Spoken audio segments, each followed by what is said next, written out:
want to record to the cloud though. I am You got recording. it. Okay. Yeah.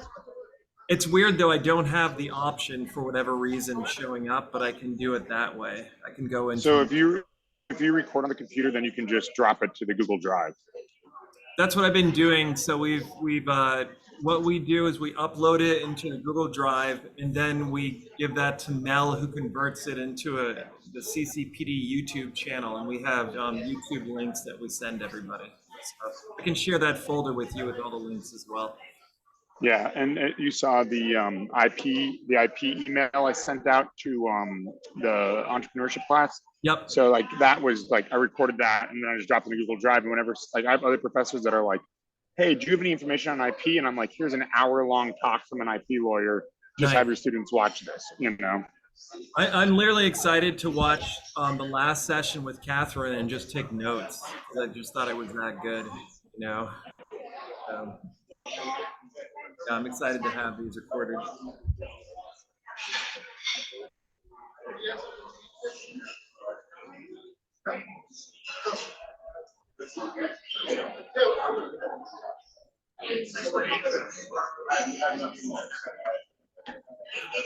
How's everybody feeling about presenting next Saturday? Feeling good? Yeah, pretty good. I'm gonna see what the feedback is for this session and go from there. Madison, are you local, or is it going to be Mia presenting locally and you presenting on screen? I'm gonna come to New York for the presentation. From Austria? Yeah, I'm in Austria right now. You're in Austria? What are you doing in Austria? I work here. She's launching a I moved here after graduation, so it's 11 p.m. for me. Oh my God.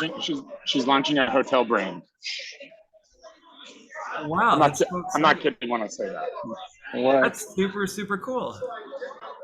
Wow. All right. I love it. Dang. Yeah, it's been super fun. Well, if you need any prep publicity or anything, just let us know. We'll feature you in the newsletter and, do whatever. So, connect you to alumni. That would be great when the time comes. Yep. You got it. Just, let us know. That's really, really cool. You have our full support.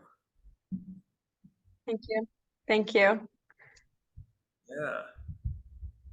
All right, so we'll just wait a few more minutes. I have a feeling that some people are just taking their time because they saw on the schedule that the speaker is joining us at 5:15. So we'll see. Yeah, my partner Mia is not joining today. Okay. I know that. So. Thanks for letting us know. I'm gonna just.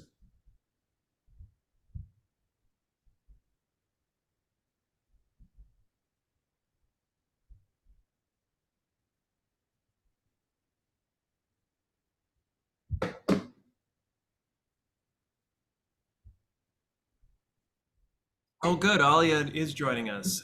That's good.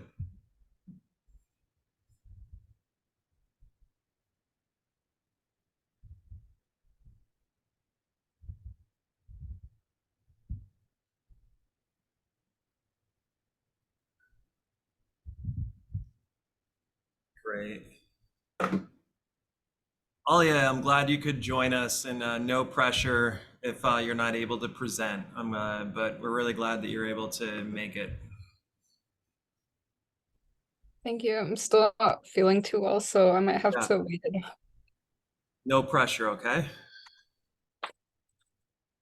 Also excited to see after our talk about, so Peter, Alia and I were talking about her idea, and it seems like the best way for the MVP is for her to get a grant and actually test, with trauma therapists and stuff like that, the whole interaction of haptic feedback. That's the MVP, and then the eventual product, what the investors would be investing in, is where that would lead to.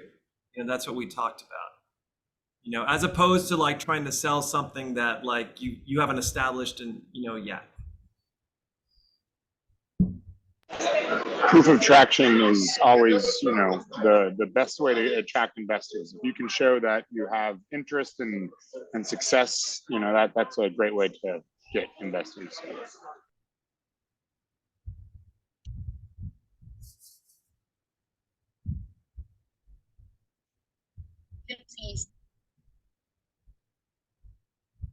Everyone, good to see everyone.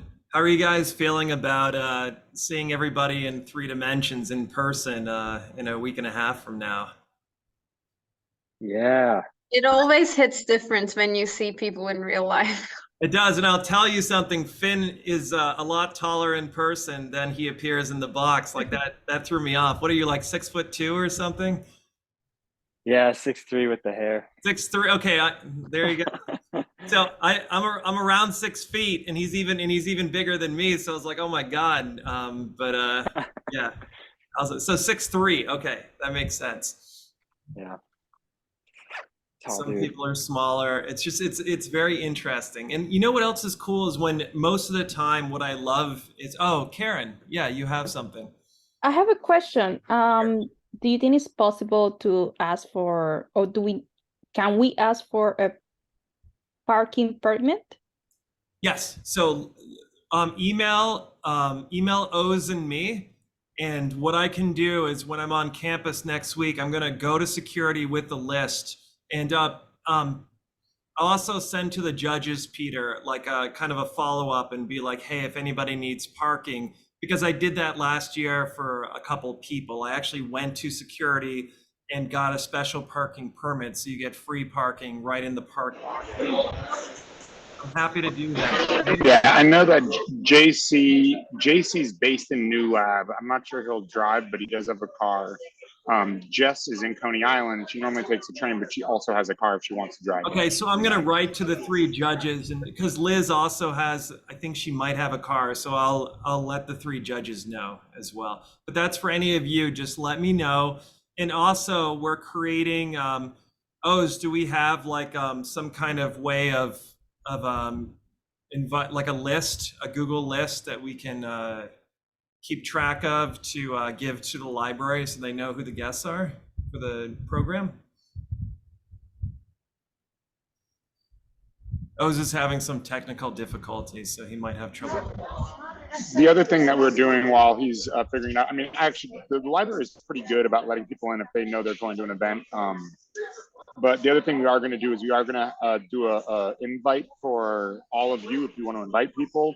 And we'll also shoot it out to our classes because Carl and I both teach entrepreneurship classes. And we'll shoot it out to, some of the speakers that have been on to see if they want to come and watch you guys pitch. So, we should have a crowd and we should have some administration from Pratt there as well.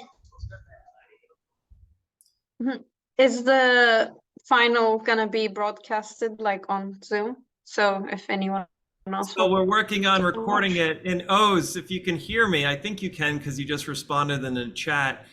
I sent Oz a thing to like, hey, let's rent a camera and record it because people like Catherine are excited to watch it. And then and Oz, you don't have to be like a professional cinematographer or whatever. I just want you to kind of be responsible to like get some close-up, some nice framing, that kind of basic stuff like that, so that it doesn't just look like, when you plop a camera at a high school like theater production and it just like, I don't know if any of you have had that happen to you. I did theater at the end of high school. I know what you mean. You know what I'm talking. Okay, Finn gets me. Anyone else here a theater person? Did you do theater? Just for a year. There you go. See, I only did it my last semester. I was a big athlete in high school. I was like on and so I actually got made fun of because I discovered acting late, and people on the lacrosse team, I had to take a month off of lacrosse and they're all calling me Broadway and everything. So it was one of those kind of identity things where in high school, they don't like people that don't fit in like one concept or whatever. So, but anyways. High school is just so mean. God. High school's rough. Yeah. Yeah. It's rough. Yeah. Everyone's trying to fit everybody, themselves and everybody else into like an identity, right? Something Well, like you that. guys, everybody here, I'm so proud of you because you have made it all the way through this 8-month program. You guys are amazing. You guys are awesome.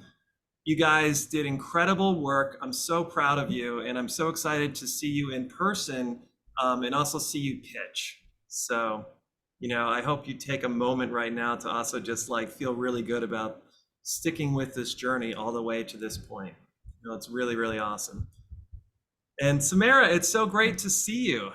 Hi. I'm It's so good to glad. see you too. Peter was raving about you, so I'm very excited. So no pressure, but he was like literally like, "Oh my God, I found an amazing person. We gotta figure out a way to ask if she can join us." So it's so exciting that you're here. Thank you. You're welcome. I felt the same when Peter explained the lab that you're hosting and all the students. And I think one of my students part of this program, Irene, don't know if she's here, but she did mention she was joining this. And I was like, wow, that sounds really cool. And then Peter introduced himself and you, and I was like, wow, I have to meet these guys. If they're doing this with students at Pratt who are doing one of the most difficult design courses, then I'm like, wow, they're taking on a lot at once. Yep. So yeah, I had to meet you all. So I'm very happy to be here. And congratulations, I'll echo what Carlos said. It's never easy to go through an entrepreneurship program digitally after school, like doing 2 schools at once. So I'm very proud of you and congrats on going through it. Great. Thank you. And now, I'll say the stage is yours, and let me know if you're able to share screen if you want to. You don't have to. I don't know if you have anything. And yeah, we value your time and are just excited to hear about you and your journey. Great. I think I can share the screen. Let me set that up. 1 minute.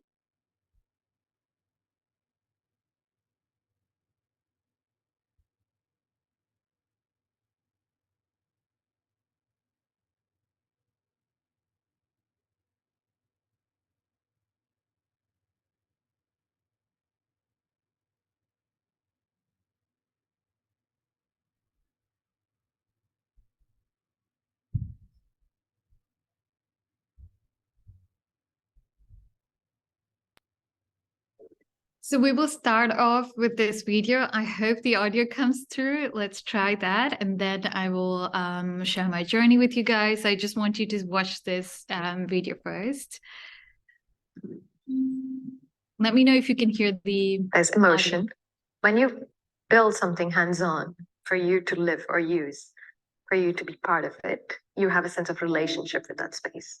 You remember every brick that you put in there. You connect to it, so you hold more responsibility to maintain it, so that makes it sustainable. Got it. My name is Samira, and I'm the founder of NeedLab.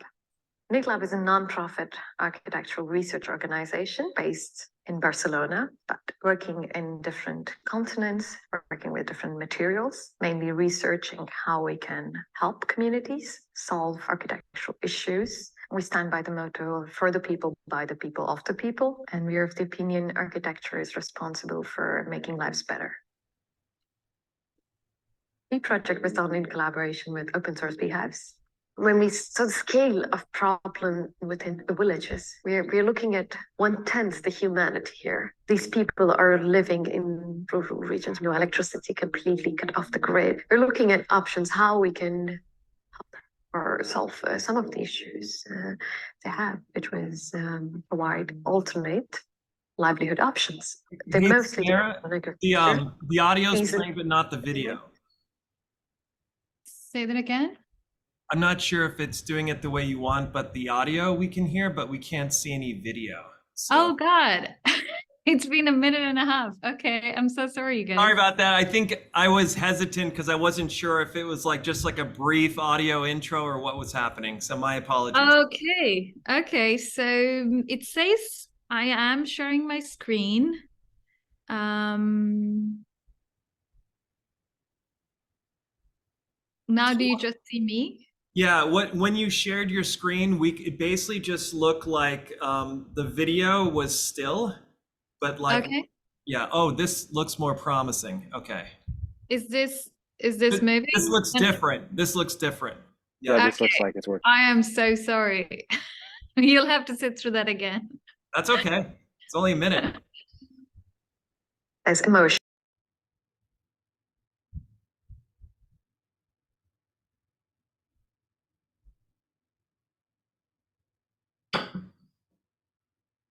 So now we have the visuals, but not the audio. Okay.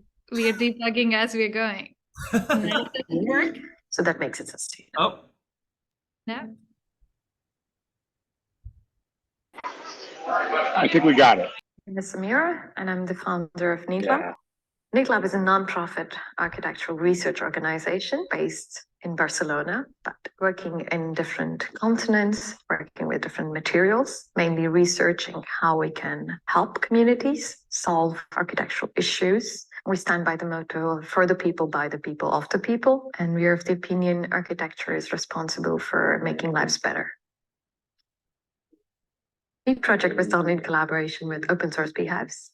When we saw the scale of problem within the villages, we're looking at 1/10 the humanity here. These people are living in rural regions, no electricity, completely cut off the grid. We're looking at options, how we can help them or solve some of the issues they have, which was provide alternate livelihood options. They're mostly dependent on agriculture, which is season dependent. We wanted to give them an option B, something that's not invasive, less time consuming. And we thought of beekeeping.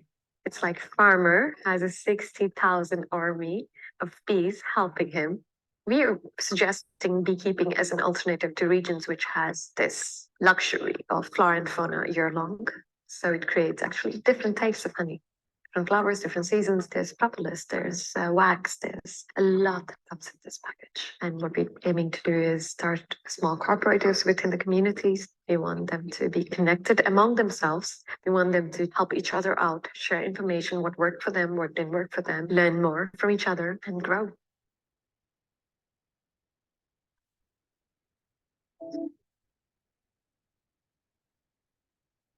In Kuwait, we use sand, which was locally available in abundance. And we added energy to it, made it into a brick. We designed it, analyzed it, built it with craftsmen, students. We had Egyptian workers. And why did we have them? Because we were working with sand, and each unit of the sand bricks were 7 kilos. Egyptians in the history have a very good relationship with heavy stone constructions. They knew how to deal with the material. We had 30 people on site. Were trained during the process of the construction of a structure. After learning from this, they can go ahead and scale this. At the end, we have a structure which is informed with data, which is solar, structural, and built for the community to use.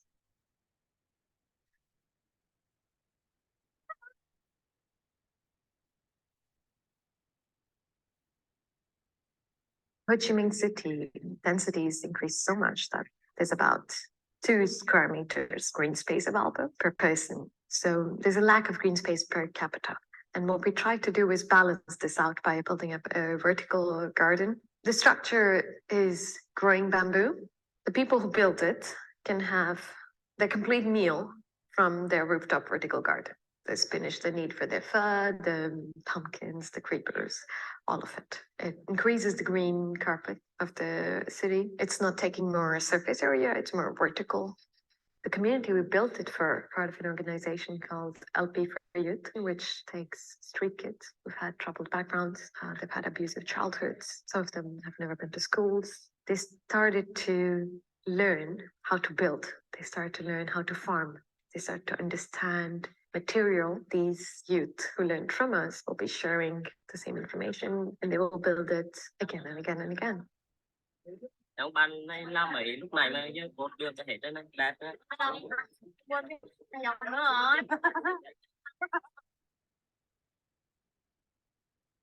You're connecting the maker with the material provider, with the student, with the tutor of the university, with the factories which are making this in each country. And these people are able to talk to each other. They're able to build more. They're able to replicate what we did 100 times. A whole idea is sharing this motto, this idea of building from what's beneath your feet to make a difference, to create impact. The power of architecture that is able to do this is the direction we should look into.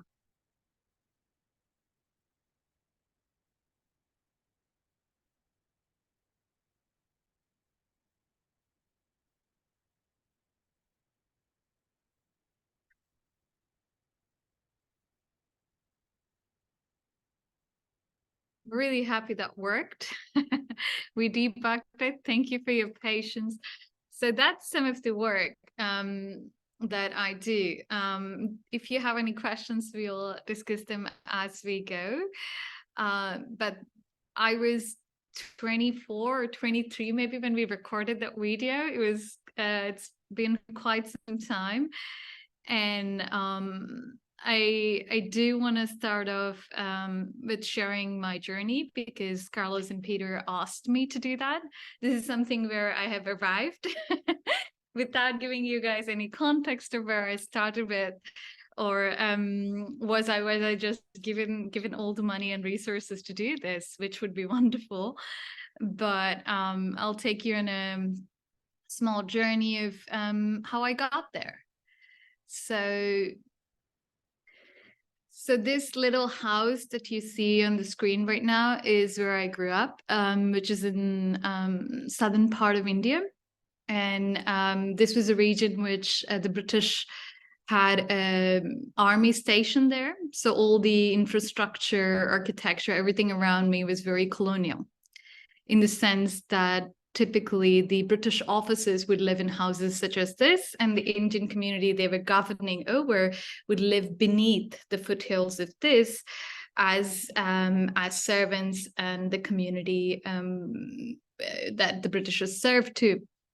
So growing up, I did not understand what all that meant. Why is this house like this? Why are all these rooms built down these foothills? What is happening here? And I was 5 or 6 when all of this didn't kind of make sense at all. And as I started to learn about that, I realized how harmful it is to impose those segregations through design. You're looking at something and growing up thinking, no, I'm supposed to live here, whereas someone else who has power is supposed to live there, and that's how their house looks. And this creates an imposition unknowingly that you deserve less. You are to have less by rules that you don't have control, and it's systemic, and it governs you. And you feel helpless in a way that you have no control over it. This is my father. He was working as a public servant with the Indian government.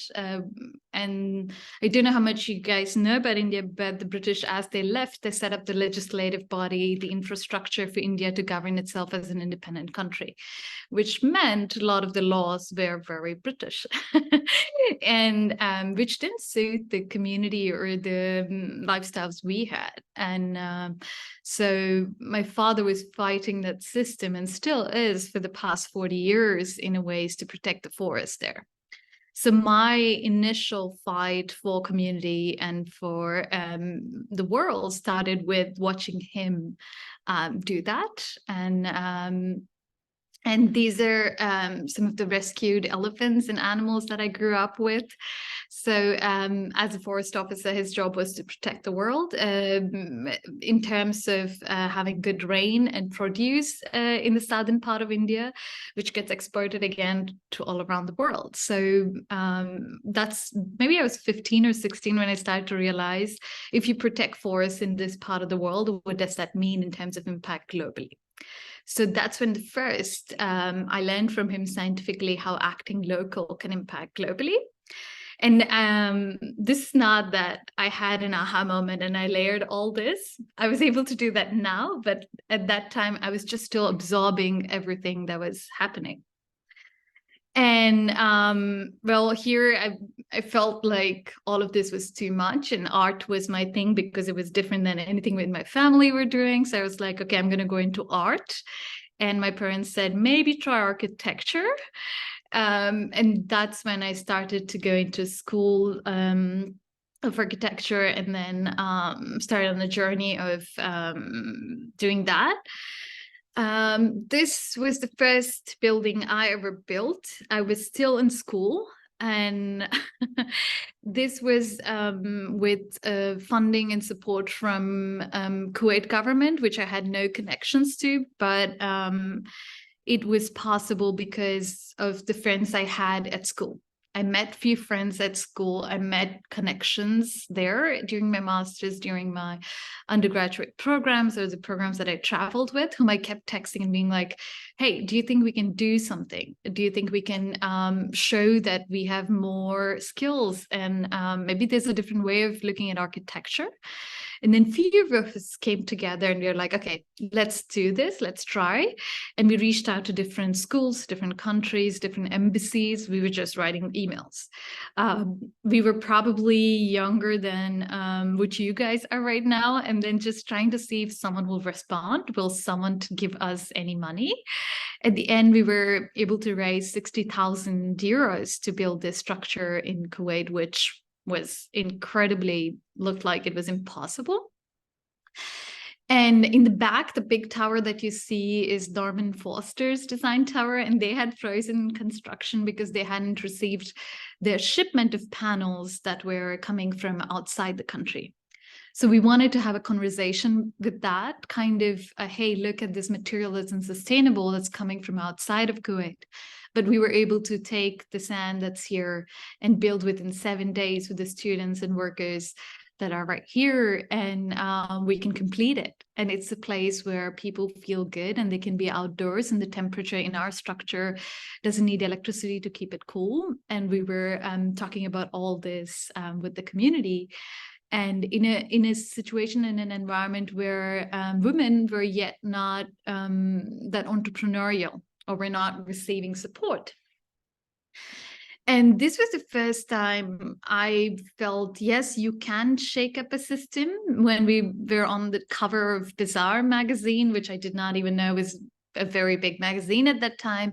And we were like, wow, that small thing can really shake things up, a conversation we had.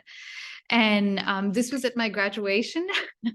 Right after that, I came back. I did graduate from my master's. I didn't quit school. Some of my faculty told me if I went on that trip and built that structure and continued this venture, I wouldn't graduate, but I didn't listen to them. I did it anyway. And then I graduated, which feels still surreal.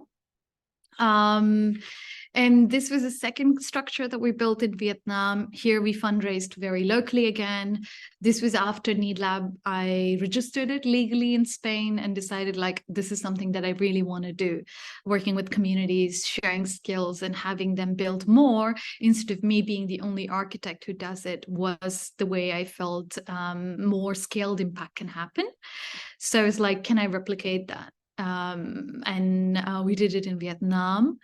And that's when I kind of thought, okay, this is something that's repeatable, that we design for the community and for the impact, and we share skills and we advocate about this around the world. We teach and talk about it. And this is when it started to pick up for us a bit.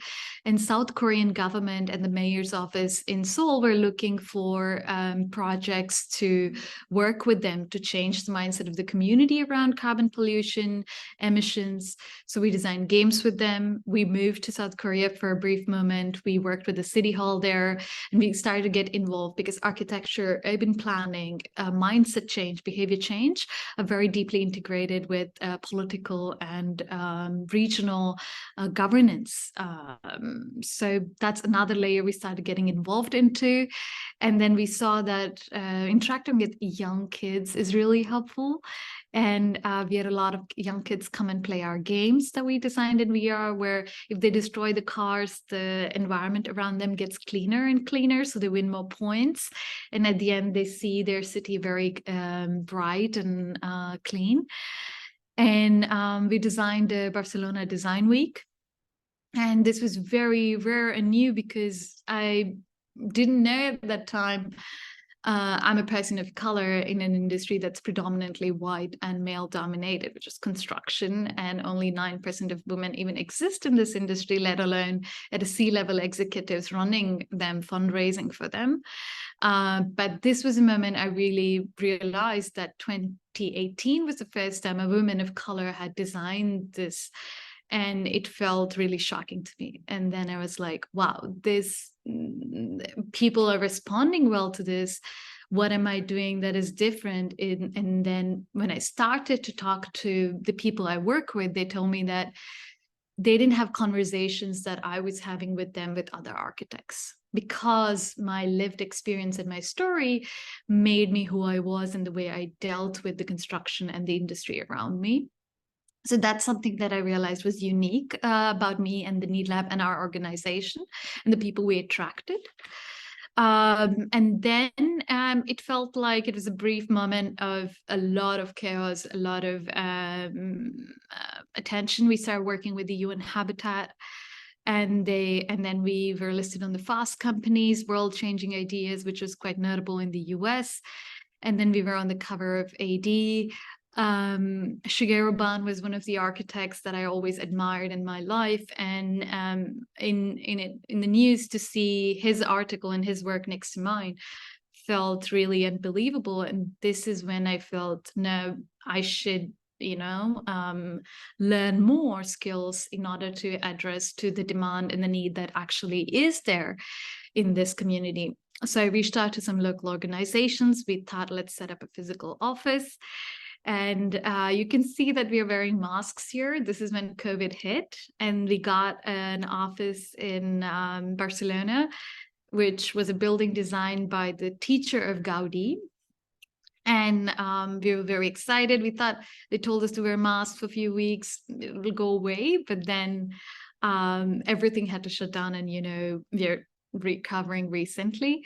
But yeah, this is where everything was. And this was when President Obama decided he's going to support leaders around the world, that they will learn leadership skills that I was seeking for as well. So it was very timely that this happened. I met with other leaders. This enabled me to learn more skills to grow the organization in a way that was being accepted by the world. I could no longer be a designer who was doing one-off projects that have good designs or impact, but I had to have a perspective that was much larger than one-off designers or the role as well. So that's when I started to understand political spheres, understand community work from a very, very different angle with these leaders. And with the foundation, I continue to work in that spectrum of social entrepreneurship, mentoring students. And this is how I've now been involved with NYU in New York and Pratt teaching classes. This was a moment when I asked the president, look, I have 5 degrees. I have built so many projects. Still, when I open doors and enter, people are surprised by the way I look. The one answer that he told me is, if you stop asking permission from them for acceptance and just walk into the room with the self-confidence of you are enough, no one can shake your belief, and no one has to give you permission to be anywhere. That's something that sticks with me today, and I think I'll leave you with that thought. And I would love to have more open discussions with you, answer your questions, and yeah, let's do that now.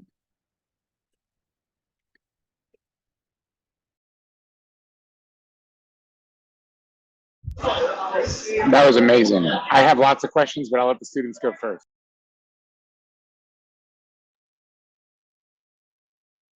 Feel free. Samira, thank you so much. Oh yeah. I appreciate you giving us the time of day, and you've done so much. This is so awesome. I want to know, what is your process for starting these massive projects? How do you start from an idea to getting to build something that's on the cover of an architectural magazine? Oh wow, that's a layered question. Thank you. I'm very happy to be here. Well, it depends. Each project is unique because the community reaches out to us. A lot of times we have kind of a request form, or we are connected with different organizations that work locally. And they're like, hey, here's a community that wants this structure. Is there something that you could do or work with them? For example, there was a community in DRC, Congo, who were like post-war, they needed a shelter for women for safety who've been victims of rape or abuse during war, and for that space to be something that's economically beneficial for them. That's something that we have been in contact with and working on right now for the past few years. So when someone comes to us like that, we are like, okay, we don't have any of those skills. We do need to learn what they go through for us as designers and architects to be capable of doing that. I don't have that personal experience. What would comfort look like for someone who's gone through that deep levels of trauma? So what we do is we onboard psychologists, psychiatrists. That's what we first did in this process. And we started having a lot of calls with the community leader. We asked the community to book someone they trust who could translate and be our spokesperson to the community and for the community voice to us. And then we start talking to them a lot, documenting, doing a lot of interviews, highlighting keywords, and we select a few people who can evaluate the process with us. So we design and suggest something to the community, and then they iterate on it with us. And they say like, no, we cannot have 2 stoves. We need 15 because 3 of the big companies that stay in this community center sell food. Then, okay, we need to redesign. You can't have so much shelves. There's no storage needed, but they have everyday turnover produce that needs to go out. Problem so it's solving. like that. Yeah, and it's deeply feedback based. So if, as a designer, you can think of what a community center for a place like that could be, but you never get it right unless you give a small suggestion and they're like, no, but we need to rework that. And a lot of times, I will let you guys Google this, but there's something called a Play Pump. It was massively funded. I think a lot of rappers in the US donated for that project. It was a social innovation project where it's a kids game to pump water and people have drinking water. They failed massively, even though it was almost billions of dollars put into that, because they didn't talk to the community whom they were impacting deeply. They didn't understand what their needs were. So we didn't want to repeat that. And that's what we are most afraid of, doing something that's not needed. So usually we do that, and then we hope to raise money for that to be built, because a lot of times our community is not a paying customer. We do have foundations and diversified income sources for that. And when sponsors come through, we build it with their support on the ground. And when we build it, we teach skills. We are like, how can we take these trade skills to them so they can maintain and build more? And yeah, that's what's worked for us. And maybe some of that, it has been attractive to a lot of people. That's how it ends up in news. But that was an after effect, not something we started with. Yeah, starting was just like, how can we design something that's useful? I really felt I couldn't do commercial spaces as a designer. That was just me. There is a much more need for that in New York than where I was at. So that's the path that led me to this, one step ahead of the other. Yeah, That answers your question. definitely. It's so refreshing to see somebody who has such a strong why as to what they're doing and why you do it. And keep going, because this is really helping so many people. This is amazing. Thank you again. Thank you. I'm sure what you're doing and your project from here will do the same. I hope. I have a question. It seems with the work you do, strategic partnerships are the key to you know, actually having a successful outcome. I was curious, what was your most like beneficial or impactful partnership, and how does the partnership process go for you with the outreach? Or I'm just curious. That's a really good question. You cannot do anything alone. I think often as social entrepreneurs, even the first version of me who stepped into this was like, I can do this. But that's not the reality. You do need that group, you do need that team, you do need all those partners that are legal. People just help you to remove barriers for what you're doing to happen, are someone who might call partners or stakeholders. What we do legally to protect ourselves and their responsibility to us is sign MOUs with them, Memorandum of Understanding, sometimes legally binding, sometimes non-binding. But then we tell them, hey, here are the set of rules you're responsible for. Here's something that we are responsible. As long as we both meet those, this partnership is successful. That's how we define a successful partnership with someone. The most successful one, I would say, was the UN Habitat, in terms of, I say that because they are UNHCR and UN Habitat are two organizations within the UN that do physical work in terms of building stuff, in terms of actually having people live in products that the UN is involved in. A lot of other UN is diplomacy work. So with them, architecture goes a long way. These are people who don't have houses and they're migrating and they are living in very difficult conditions. There you have power. So I think if a partnership can give you more than one aspect of it, credibility, power, and opens doors and makes your work much easier, it's been very helpful for us. Because a lot of times land permits in design and infrastructure and architecture are very, very difficult. So having someone who has that legal authority is so much less work that we have to do. I don't have to care about land rights. I don't have to care about how do I get those legal permits. They'll do that. We just come in and build. So I would say something that satisfies those most difficult part of our list, I would say I would rather outsource that to partners than do it ourselves. Yeah. Thank you. You're welcome. I have a question. Unless a student wants to jump in first. Okay, so here's my question. So I'm sorry, I'm actually in DC right now, so I'm in a noisy hotel lobby, but when you're seeking funding for some of these projects, and what's really interesting is like these projects aren't like cookie cutter projects that you can take anywhere. They're highly dependent on using the resources available to the people. Do you sort of like take a look at like the space and the people and what they're looking at and sort of determine, we can use bamboo, we can use sand, and write your grant or write your proposal to go seek funding? Because it would seem like, looking at these projects abstractly, they would all seem totally different because they're using different materials and different processes and using what's available. How do you frame that when you're seeking funding? And then like, what is the process like in seeking that funding? And like how many no's do you hear? Or is it always yes? That's a good one too, Peter.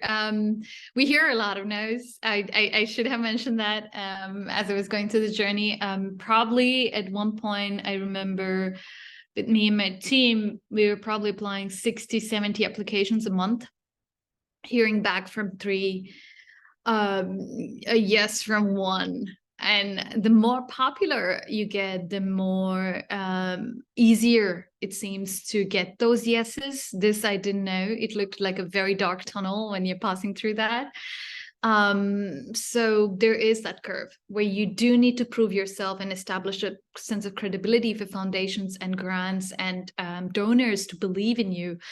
This is not because they don't want to give money. People do want to spend that money. Foundations do have to, the way they're established, they have to spend that asset allocated. You do need to understand that. As much as you need it, they have to spend it. I didn't know that. I felt like this person who's just always requesting for money or begging for that. Oh my God, if we just win a grant, that'll be great. But it's just they're checking who is credible and who'll follow through. That's due diligence from their end. So as soon as you look like someone who fulfills that, who can deliver what they describe, the red flags are removed, and we realized we will be more successful at doing that. That's one part of it. And to answer the second part of your question, initially we were drafting individual ideas because we didn't realize we had a pattern with the style of work we were doing, and that it was trade skills, it was advocacy, and it was there was a pattern with what you're doing with each project. It was a lucky accident that we reflected on all our work and we were like, wait a minute, we can apply for this even before we decide what's the material, because we explained to them we will choose that in the process of building it with the community. Before, it was the first 2-3 were like, hey, we are here, this community really needs it, really putting in the interview as part of the submission for the grants and funding. And then we were like, no, this is the scale of the project, this is the impact scope, this is the timeline, this is the scale, this is the number of designers we have on board, this is the amount of money we need. And the product will be a result of that process. So because we racked up that credibility, that was possible. And another aspect of raising money was that very quickly you'll realize you can't depend on grants, which is what we realized as well. And a lot of times grants are sector and resource dependent. Like you can only spend it on material. You can only spend it on payroll. You can only spend, so they're restrictive grants. Unrestricted grants are really rare and they're very coveted by all organizations to get them.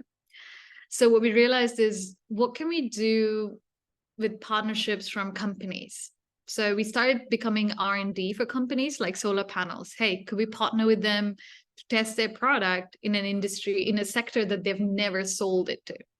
So can we R&D a new market for them? In that way, they pay us to do that. They get a report that's like, oh, look, this branch of the market that you've never looked at looks like a very high potential for you if you use it this way. So that's something we discovered works. So material industry, construction material companies started becoming our partners, not only donating the material for free for our construction, but also giving us some R&D products that they have in-house that we could test. And we could let them know, hey, look, this is a construction with UN Habitat. If successful, you can build 300,000 houses units. Let's test it with one. What is the amount of money you're going to give us to do that experiment? That's unrestricted grant again. So you have freedom, you have control, you get material and an industry partner. So we started diversifying as we grew. I want to do one follow-up on that just for clarity for students, because I think, you know, in this program, we talk about, you know, business building and raising capital to launch ideas. And we talk mostly about, like, you know, venture capital, angel investing, hedge funds, family offices. We haven't really dove deep into grant writing or NGOs or social raising money for social projects. And one of the questions I know that a lot of students that I work with ask me is, so if you want to raise money to go do something like this, how do you frame paying yourself and paying your team in that process? Because that's a question they're always like, how do I pay myself? And like, I just had to sit and do a study on Goodwill, and turns out like the Goodwill CEO pays himself like $15 million a year. So. Oh God, that's absolutely true. I think doing research, like when we started looking at private equity and opening a sister unit, which does more of work that would support our nonprofit, what we realized is there's not just private equity that's one kind. There are people who are expecting 10x returns for sure. There are people who are expecting for you to go public, for you to sell to someone else, and the acquisition, they would make money. Definitely, those are traditional, normal businesses. I'm not looking at Buffett believing in me. That's true. And maybe I would keep my retirement fund there and do my work elsewhere. But what I realized is there are ones who expect 3x. There are ones who expect just 1x. Maybe there are ones who expect they give you the capital, and if you return it, that's good as a kind of a loan system. But there's also like, if you do good and I get PR, they're okay with that too. So when I started to realize there's all these that are low-hanging fruit that I could capture, that's when it opened up more doors for us. And not trying to sell your entire entity, but parceling it in digestible pieces as products. For example, the AR game, we could sell that to one entity who's interested in games, and they're making a lot of profit with for-profit games, but then this becomes a small cool thing they could own, they could display, but they pay us some amount for maintaining it and keeping that going. So a lot of projects under our umbrella can be sold to individual entities as well. So don't feel pressure to bundle everything that you're trying to do to one person to be able to sell. Have your products in a way that are very easy to package, digestible for people, because designers, we have bright ideas, we have a very massive spectrum of products, which can be very hard for people to consume. So easier, the simplest you could pitch to someone with a product, all those 10 ideas can be 10 different companies and entities that you can sell. With e-commerce, that has become a very, very big industry right now. Product sales is very easy as well. So yeah, I wouldn't sell Needlab to one one person. I would parcel it and give chunks to different people.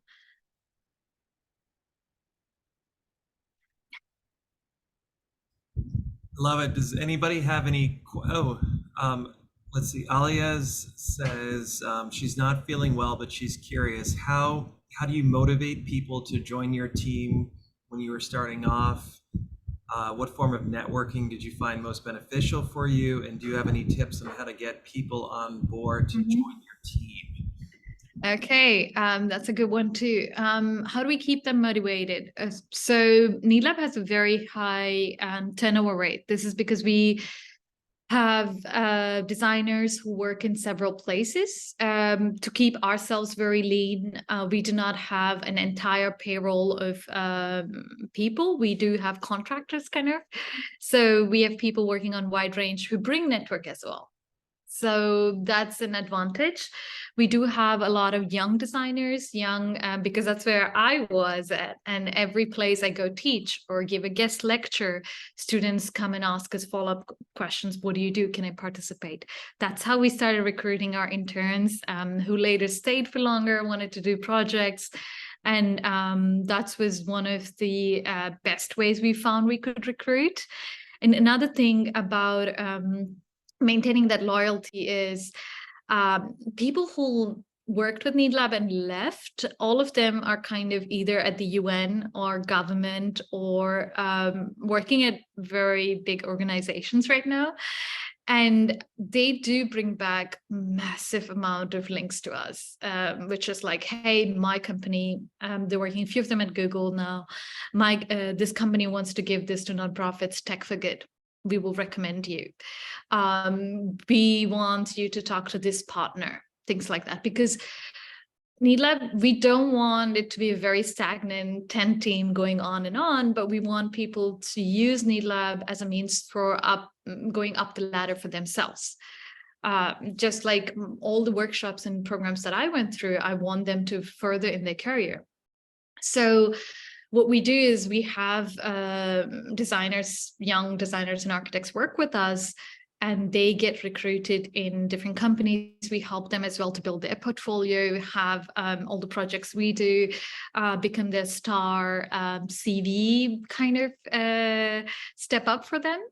And most of the time I recommend them for their next job. That's how we have kind of loyalty and a very kind of brotherhood, fraternity environment. And this is good for both. I really wished I had a network of artists where I could work and they would network me.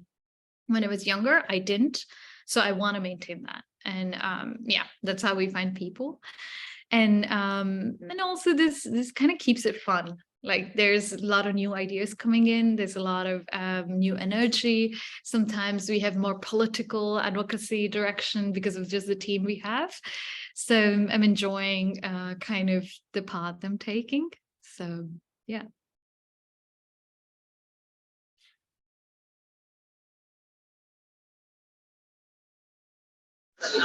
Anyone else have any questions about any of this? I have one question, one more question. So when you were talking about some of your outcomes, you were saying that you do return profit, and some of them you were saying you were also testing new ideas. When you are finding opportunities with investors or with organizations, how do you define the outcomes that you're expecting and the deliverables that you're going to return to them? Because if it's you know, capital for capital, it's pretty straightforward. But if you're saying, hey, we're going to take solar panels, stick them on top of some cool bricks we're going to make in Egypt, you know, that's a very different thing because you don't always necessarily know if it's going to work. Fair question. So if it's private equity or that kind of returns, often it is project based. So if someone gives us 60,000, luckily none of them after we delivered the work or completed the work ever wanted money back. So that's been very good with our with kind of investors turning into kind of a donor, and then it becomes bragging rights for them in their galas and things like that, which I discovered is a thing, which I did not know was a thing. But when we work with companies and production like products that are not tested, it has been successful in terms of for that product to go into a very new sector. For example, with the solar panel, they were only looking at large factories and massive surface areas to produce them electricity. And we said, hey, could we test it out with small units or slum redevelopment projects where it is one house? But then you can continuously maintain the electricity grid for those 100 houses, and whatever is excess to where you can sell it to the government. Can we do that? And we tested that. So for them, which would have been probably ideal or someone else doing it for probably, I don't know, $1 million R&D venture, turned into a very low cost, quick and dirty way of testing. Is this really possible? So we do give them that kind of information back. This comes also with a lot of clarity on what our product will be and what's the match of the product that we are bringing on board that we're going to do R&D. And another one was wall material that we tested, like for prefab style housing. Could that actually become a product in low cost? Because they were only doing partition walls for office spaces. And then we wanted to test, could you do it as housing that's built when there's flash flooding in regions? Because it's lightweight, it's quick to deploy, you don't need the house to survive 10 years. So could we test it there? So they found in market that they could sell that to UNHCR, which meets all the guidelines that they were looking for, but it was never looked at as an external housing material. So there were some happy accidents, and there were also kind of like, hey, you cannot do this with some products. So I think companies only agree. A lot of them said no a lot of times because for them, that wouldn't give enough of a market, or it would be much higher cost to build those relationships. Those were all the no's, but the yeses where we built and returned them information have looked profitable to them.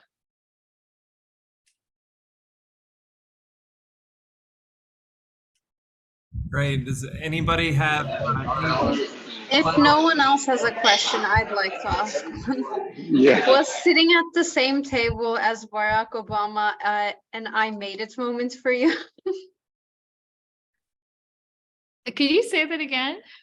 Was sitting at the same table as Obama a I made it moment for you? And I'm just curious, as it's not something many people get to do. No, well, that also feels like immense privilege, you know. It also brings in a lot of responsibility. It did feel like a made it moment briefly, and then it also meant what the expectation of him and the other 35 leaders who are with me, what's a responsibility that we are taking on to go on as well. And it feels that is with me still as I teach and interact with students, and as I like this just this semester, I've interacted an entire semester with about 50 students at NYU and Pratt combined, and those are 50 students that I'm sharing this attitude with every week. At Pratt 6 hours a week, and at NYU 3 hours. And my hope is that a little bit of whatever I'm thinking absorbed there, and that's continued there, not just with our work. So yes, but I do feel massive amount of responsibility of how do I carry that onwards to make it more exponential. The aim, I think he and Michelle Obama have is that how can we have thousands more community-led leaders who were marginalized historically or didn't feel that they had power in any industry, every industry that you feel passionate about, to take control and become leaders in that industry. So I think that was my peak. Yes, it is incredibly fascinating, and like it still feels sometimes like, was it real? But just the continued connection with the foundation, the work we keep doing, I see a massive change coming. And I think all of you guys who are here are part of it in a way that we're not going to see in 10 years the world as it is today. And I think Gen Zs are more restless than millennials, which I am. So yeah, I think it's always about passing on the torch. And so yeah, I hope that answers it. All right, I have one last one for you before we let you go. So all of them have been working since September, October of last semester. You know, this is their 7th class. They've gone through. This is what I'm going to ask too, so I'm so glad you're asking. Yeah, so yeah, next Saturday, they're going to stand up in person, you know, in the alumni reading room on the 3rd floor of Pratt Library, and they're each going to have 5 minutes to pitch their idea to a panel of judges and to you know, everyone in the room. So any sort of advice you could give about standing up and presenting and pitching ideas that you've learned from all your experience that could help them would be awesome. And can I also just add, like, is it just you have to be a natural? Like, were you just born like super confident? You can just walk into a room and never feel self-conscious? Like, because if I'm a shy, sensitive person, do I have any chance? No, I wasn't that. I wasn't this person who gets thrown like multiple questions, spectrum of questions, some uncomfortable, some comfortable, and to be able to even say, no, things didn't work out for me in a public space with 20 odd people in a room wasn't easy. I learned that. It's a skill. It's something that each and every one of you can learn and are learning. And if one thing I could say is every pause that you think is the longest thing and everybody noticed is only in your mind. No one else out there is noticing any of that. Keep going. If you made a mistake, keep going. I know it doesn't look comfortable, but for the person who's looking at you, that probably wasn't at all the focus point. Maybe their focus is only that what are you going to say next, not that you paused or not that you made a mistake. So that's the first thing. The second thing is, I would say, have a deep story. Why are you the one who's doing this work? Why is this project related to you? Connected with something that's uniquely you, or that your life that's digestible to people. Because IKEA could have been started by several people, but one person did it. There was something that worked for them. There's a story there. It happened in Sweden. The whole thing about sustainability and how they sell it at the Nordics, that works. So it is kind of a narrative play, but in your own true self, sell that. Sell yourself with the product that you are doing and why it is you. If they say like, hey, I'm going to buy it from you and make someone else sell it, you can be like, no, this works only because my story is attached to this. So you want to be in that package until you don't want to, and that's in your own terms that you want to sell it. So package your product with a story is what I will say. And second, have facts straight. Do not be vague about what's the percentage of a problem in the space that you're addressing.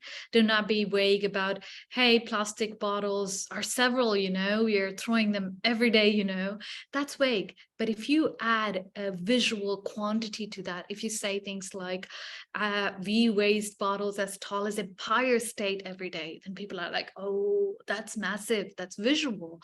So you give them perspective, you give them data. Do that helps people again be like, okay, I relate to that. That makes me understand. Another thing is thinking of anyone who's hearing you to be kind of like your grandma. Don't expect them to know all the technical terminology. Just kind of dumb it down to the level it's very digestible. And then if they have any questions, they can ask you about the technicality. That's when you can show off. I am very capable. I have trained for 6 years in 3D printing to be able to do this. I have a team which is capable of doing this because one of my teammates has PhD in material science. But don't include that when you're selling that quick pitch. Show you're capable, but not the depths of it, because that bounces off. If you're like, hey, are you relight with mushrooms and this innovative material? It's good, but then you kind of lose someone when you're doing that. At the same time, you're trying to make them feel you're capable of sticking to this idea and selling it. So I would say if you can sell it to your grandma, you can sell it to a VC. So yeah, I hope those 4 points help, and be yourself. Like, a lot of you have a charm, a personality. Think you're with your friends, and think of everyone in the room as someone you have nothing to do with. Like, think you're like the best person in the room. I hope that helps. Yeah. I think that's fantastic advice. And yeah, I'm always encouraging people to assume that you have a positive relationship, even if the person is judging you, even if they are acting strange, who cares? Like, just imagine that you're friendly with that person. It kind of dissipates that pressure. So I love that perspective. Yeah. Like, I don't even know how many people said no to any of our proposals or how many pitches we went to. Probably now when they look at these stuff, they're like, oh, we should have invested in them. Sometimes think of that like that, like shrug it off and be like, you're a loss. But take the feedback someone asks you, or the questions at least. And if a question is something you can't answer at the moment, you can be like, thank you for pointing that out. I'll get back to you. I love that non-defensiveness too. And even like when you were struggling with the video, like there was a lightness to it, and that just like gives everyone permission to just be like, oh, we can be human, we can make mistakes. It's really beautiful.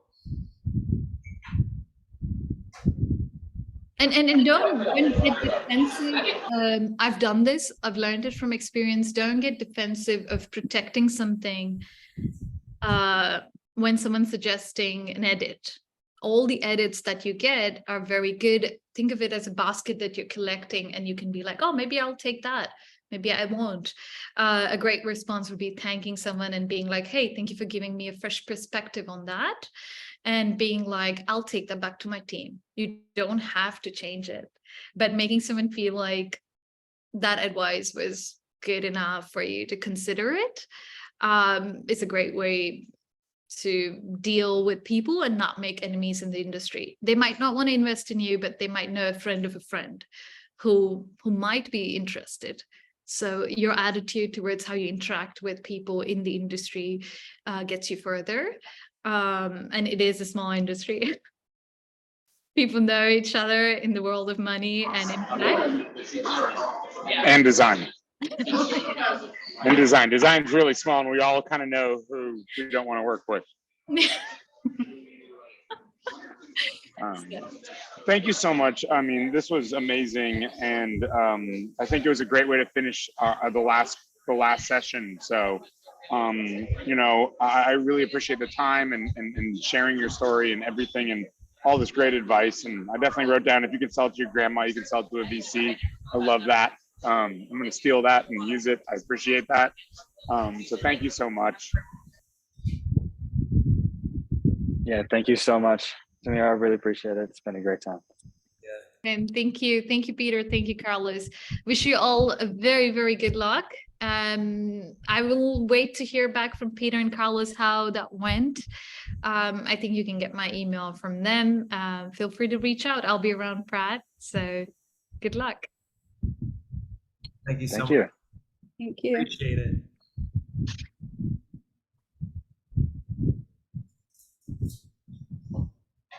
All right. So Peter, do you want to take a break, or do you want to like head straight in? Yeah, I think we should have everyone put their order in the chat, and then we'll take a quick break, and then we'll just jump right into it. So guys, get your pitch decks ready to go. Put the order in the chat. Carl, if you want to give them any, you know, support of like, get ready to do your first pitch and get excited.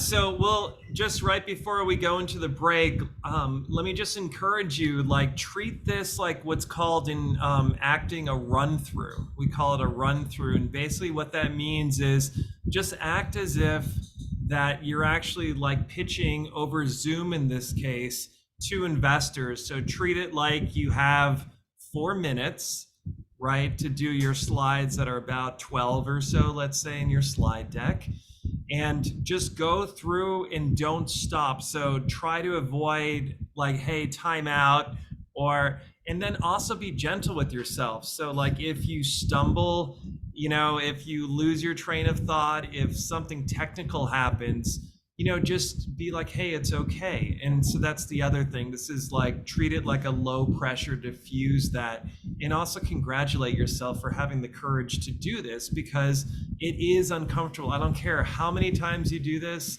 I don't care what your personality is. You're putting yourself in a position that we've evolved to fear because we can be rejected by the tribe. That's where that anxiety of public speaking comes from, is that we're putting ourselves at risk of being rejected by the tribe. And so I was doing a workshop yesterday to Pratt athletes, and I did athletics. I did judo and soccer when I was an undergrad. And what's helpful to me, I don't know if it's helpful to you, probably some of you are probably very in touch with your bodies, is I feel the adrenaline when I'm feeling self-conscious. I feel heat. I feel that those physical sensations, and then I allow that discomfort. So I'm kind of like accepting of it, and it kind of runs through you when you have that acceptance. So if you're feeling judged, if you're feeling self-conscious, maybe be okay with that, because I have a secret for you. It's not like people like Peter or Samira or myself that we're just so comfortable with ourselves and we're so cocky and we don't give a crap and we're not worried about like being judged. It's not that, I promise. It's actually, hey, I'm super sensitive. Right this second, I'm thinking that I'm talking too much. Maybe someone's getting bored. Maybe people are like, Carl's like a blowhard. I'm having those thoughts as I'm speaking in this moment, but I'm willing to keep going because I think what I'm saying could be valuable, and I'm willing to be uncomfortable. So that's what I want you to think about when you're presenting, and also know that we're proud of you. You've already made it this far. And does anyone have any questions? Can I jump in real quick with please, Peter. So I think what Samira said was really interesting, where she said, people don't notice your mistakes because they don't know you made a mistake. And I think it's a really important thing to remember, is that like, you're like, oh no, I missed something, but they don't know you missed something. So like, if you're, you know, the only thing I can say from presenting and pitching and teaching and doing this for many, many years is, go through the information, go slower than you think you need to go, because you kind of generally kind of like want to get the information out. And if you're feeling nervous or you're about to miss something, take a breath and just reset. Letting a pause happen is not a bad thing. So like, you know, I've been presenting for years and I'll get tripped up because my mind moves really fast. And what all I've ever learned is stop, reset, and then continue. Let your mind catch up to your mouth, or your mouth catch up to your mind, and then you're able to move forward very comfortably. But I think the advice of no one knows if you made a mistake, because only you know what you're trying to say, is great advice. I love it. And I also love the pause. Have you ever been having someone you're just like going at a fast pace and all of a sudden you take a pause? Isn't that beautiful? All right, great advice.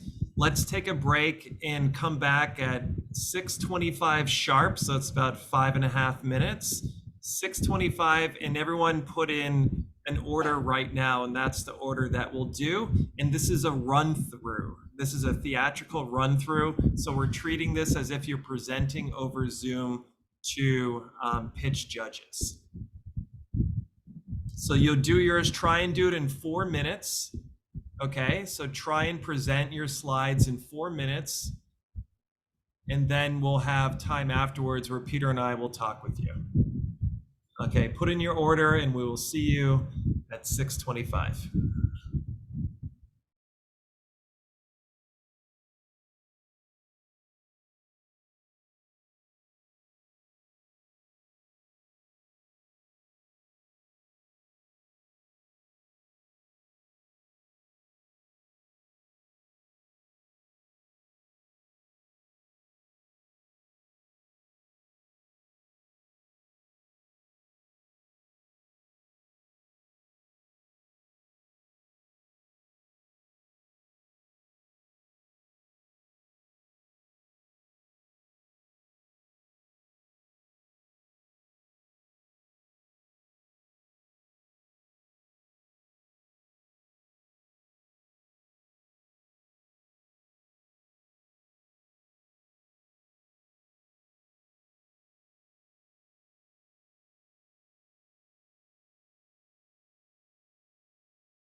All right, so let's see, did everybody put in?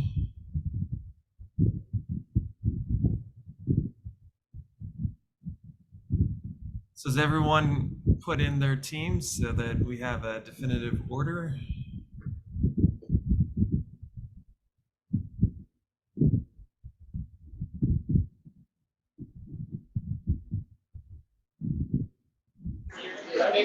I'm here. Let's see, I might be seeing this, am I seeing this correctly? It looks like there's 2 people so far. There's 4 teams that I see. We got now 5. Okay. I must be on the wrong setting.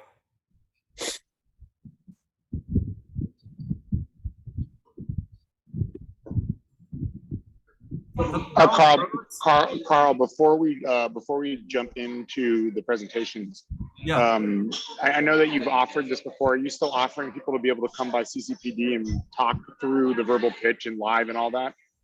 100%. So I'm on campus on all day on Wednesday and Thursday, and I can also be there in the first part of Tuesday before I audit Peter's class that afternoon. So if any of the middle of the week days, Tuesday, Wednesday, or Thursday of next week work for you, I do have some meetings, but you know, let me know and we can do like an actual like in-person rehearsal if you want. And then we can do a deep dive into like all sorts of things, like where to look, what to do with your hands, like breathing. Like I can literally give you professional acting techniques that I had to learn. Jazz hands, that's what I'm talking about, Peter. You know, that you can learn that. There you go, Badsman knows what I'm talking about. But there's actual techniques, like breathing techniques, all sorts of stuff that you can actually learn so that, you know, I got to tell you, I had to get up in front of 500 people with a New York Times reviewer. Everyone paid about like 80, $100, and it's a lot of pressure. And so you need to rely on techniques or else you get way too in your head. And so I'll teach you the kind of stuff that I did. And also what Samara and Peter said, can it be virtual? I won't, yes, you can also make a virtual appointment. Absolutely. So we can do one-on-one coaching, either in person or virtual. So just shoot me an email.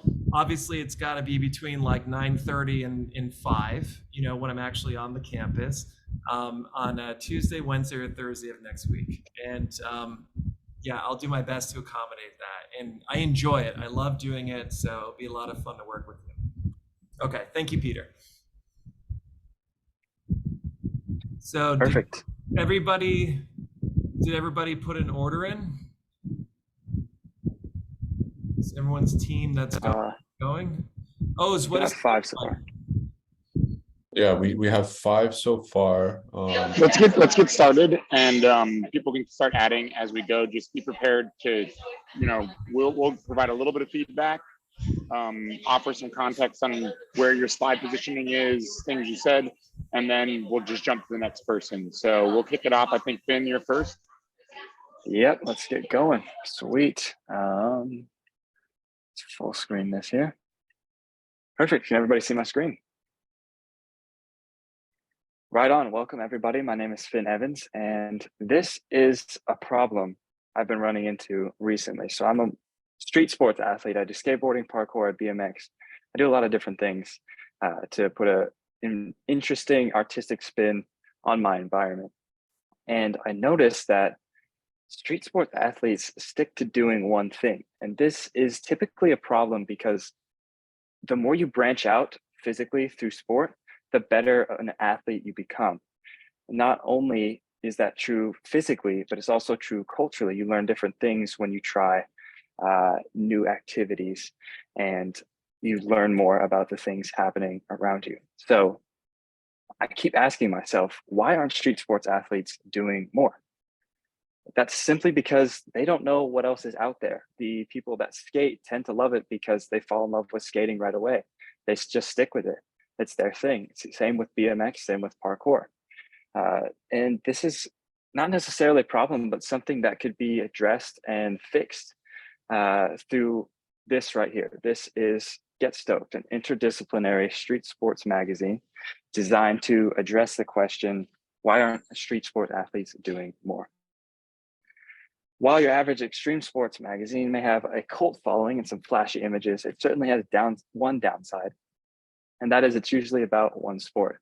Get Stoked seeks to address that issue by combining all of these elements of artistic sport you see in subcultures and giving it a platform where people can see this and get inspired. So our mission is to inspire. That is the main goal of this magazine, of this brand. We see street sports as an art form where the urban landscape is the canvas and the athletes are the artists who paint masterpieces by doing what they love. This is what that would look like visually. And this is what it would look like financially. This is the product. This is the magazine. It would be a quarterly publication, 24-page print, featuring 3 main sports: BMX, skateboarding, and parkour.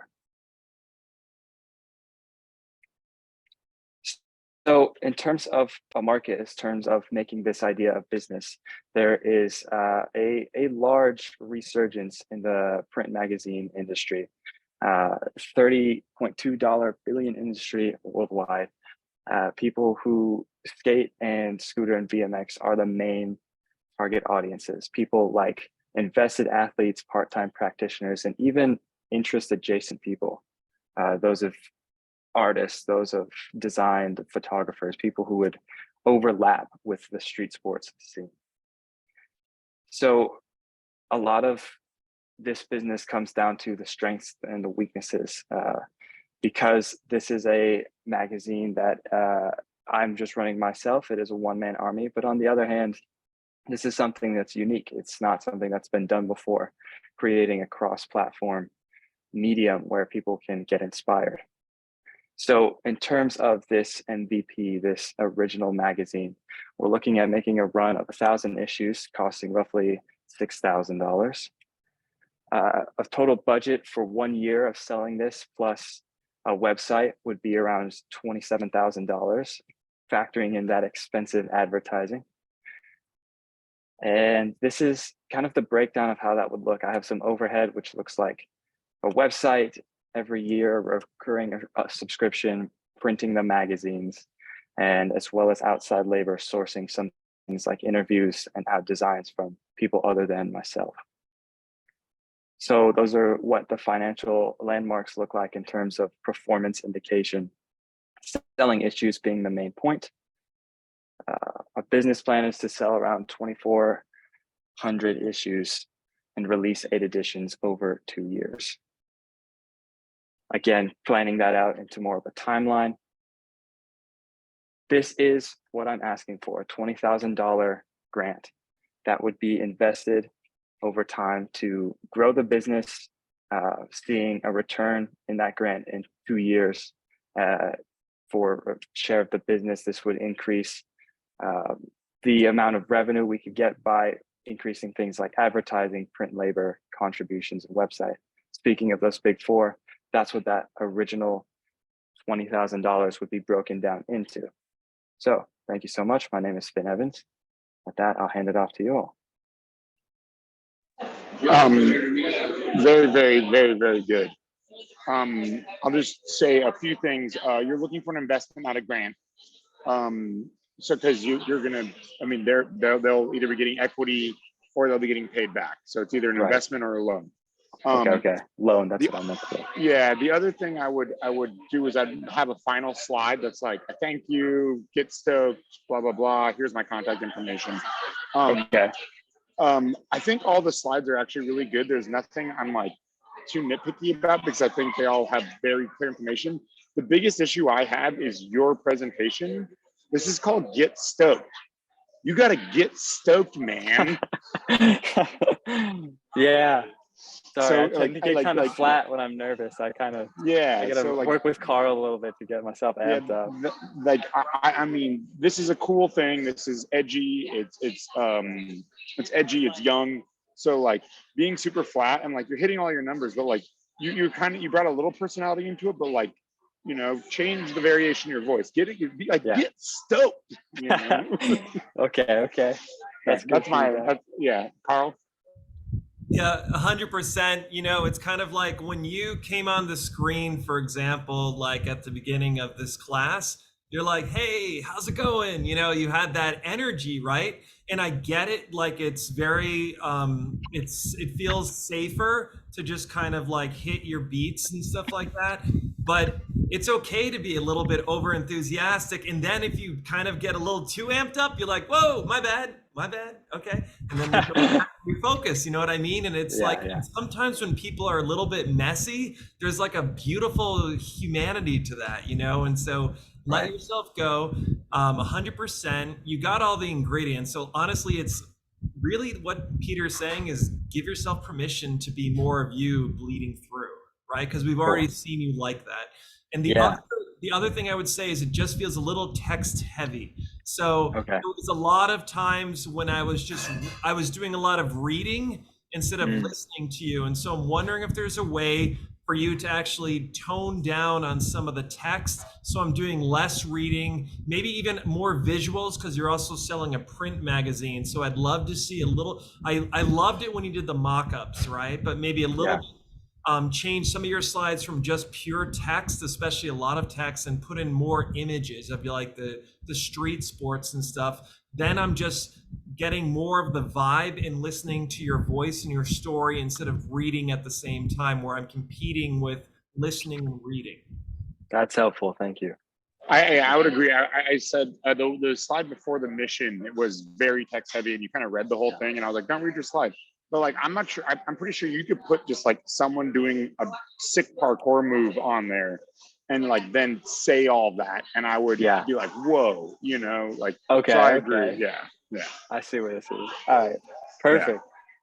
Yeah, and it gets us amped, right? Because that's the thing is you're describing parkour, but I'm not seeing it. So tell us the data instead of like listing out in a paragraph the data and then show us a capturing image that will stay in our brains. Yeah, come running across the desks or the chairs. Yeah, that's how I end it.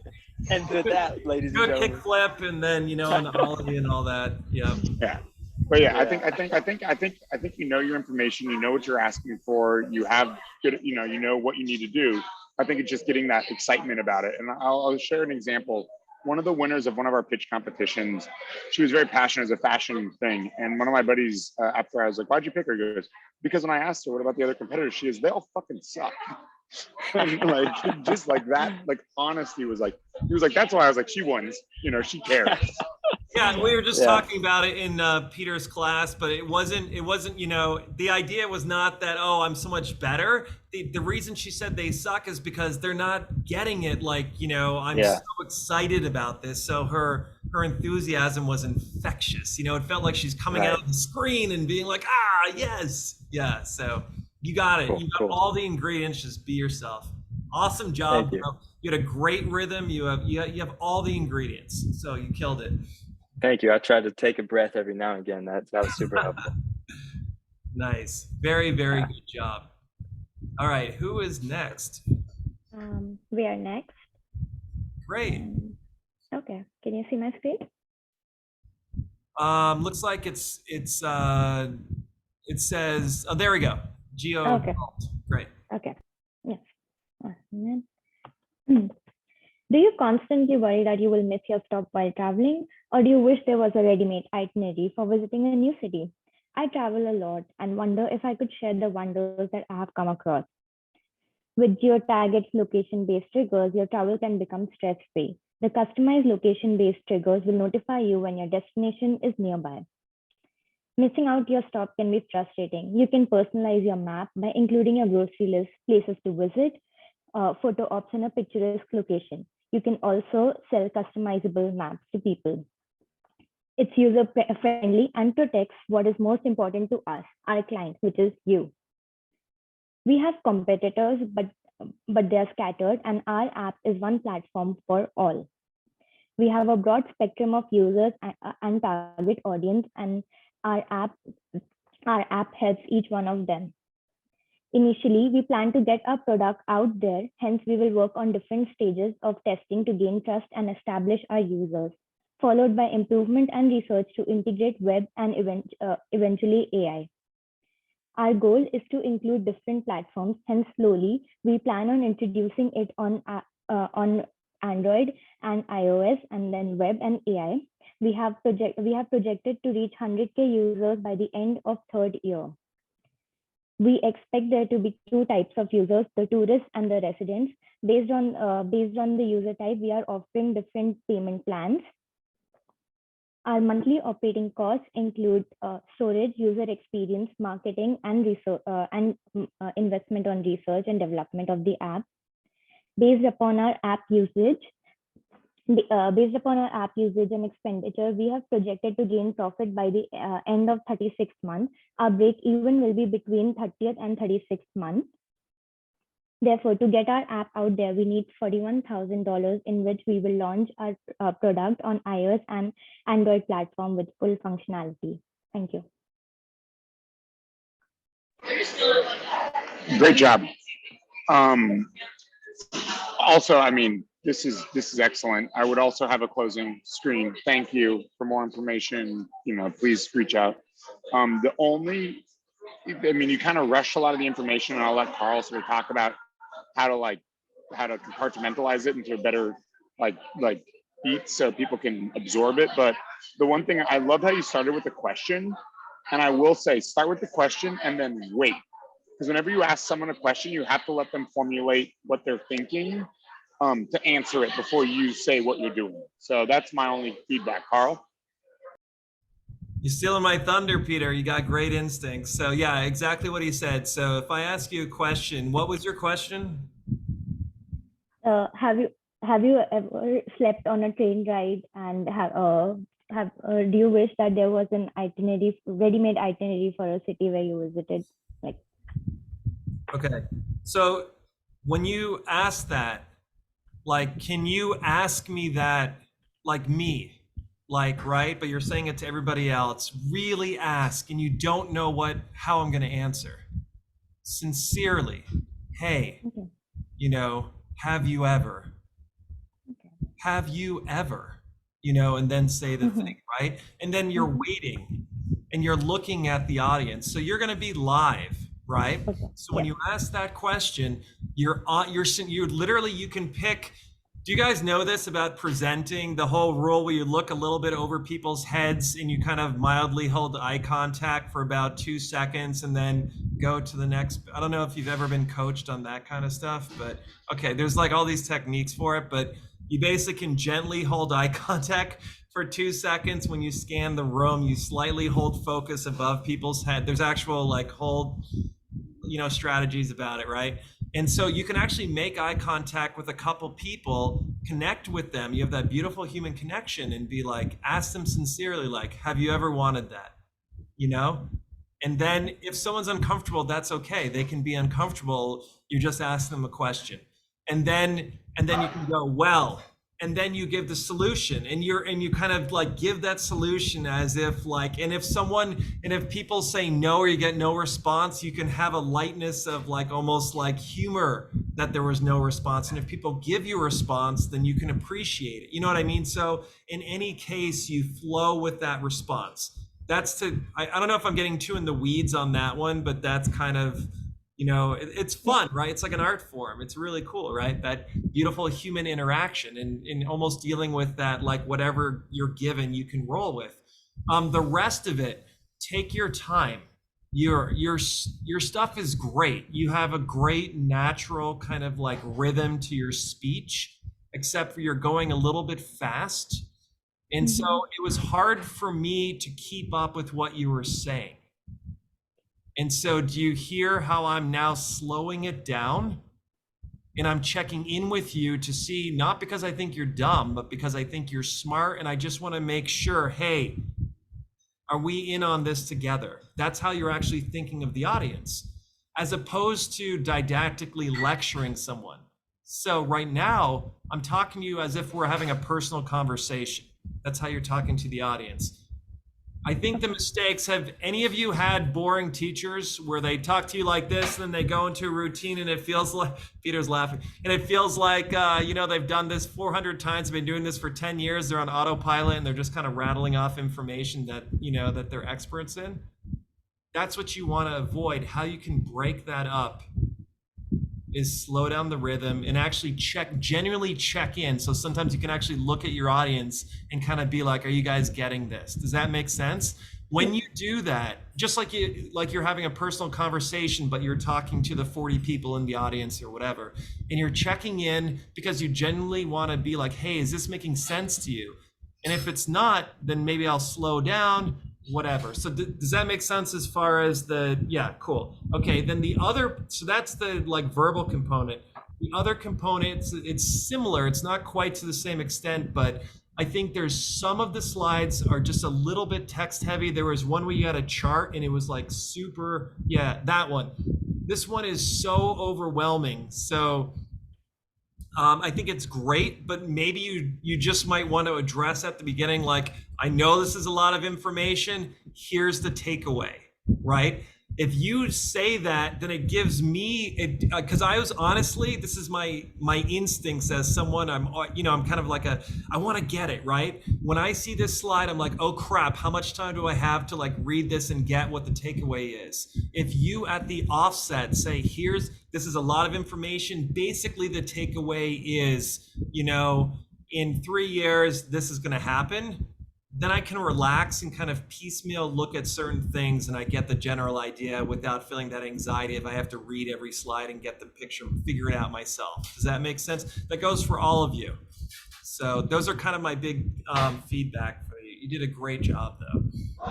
I have one more. On the 41,000, I would like to know how far that's going to carry you, because it's actually pretty low to develop something like this.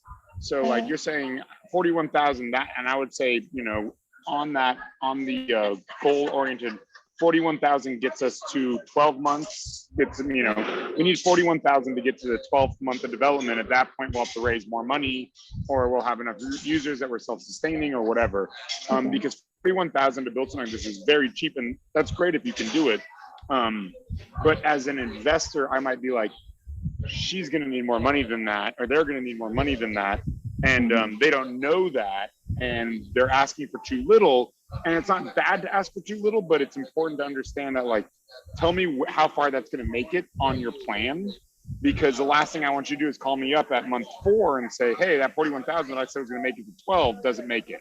So think about that, because I think you could easily ask for 100K for this to get through a year, you know? Okay. Okay. Yeah. Okay. Thank you. Great job. Thank you, guys.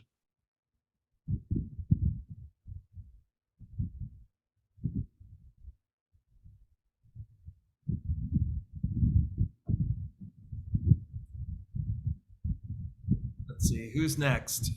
I think it's next up is us, Aroma Avenue. Let me share this screen. Great. Can everybody see? Yeah. Okay, cool. So we are Aroma Avenue NYC. Our tagline is create your unique scented candle and make every pour a healing journey. So basically we are a candle startup business that introduced aromatherapy through a creative and engaging way. Our featured product is candle making kit. And with that, we invite customers to create unique scented candle and make every pour a healing journey.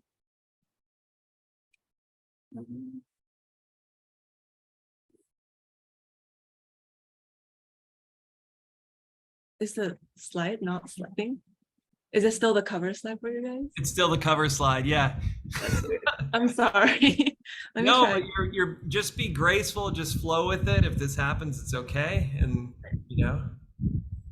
Luckily we'll be in person, so it should slide just fine.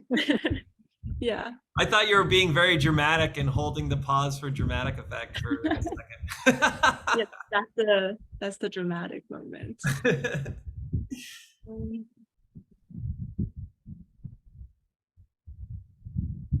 Thank you all for your patience. Yeah, it's no problem. I like your image is very soothing, so it's a nice image to have like stuck there, you know? It's like relaxing. That is great to know. That's our intention.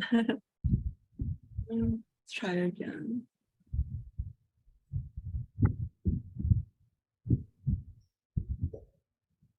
I will jump in and say the best way to make sure, like using Figma and some of these and like Milanote and all that is great, but like getting it into a PowerPoint, a Google slide deck, something that we can present and easily swap with is going to be ideal for it. So you don't run it. So everyone, we're going to ask everyone to have the same format. So you're all, you're going to have a little clicker and a button. So you're going to be able to run your own slides and all that. So yeah.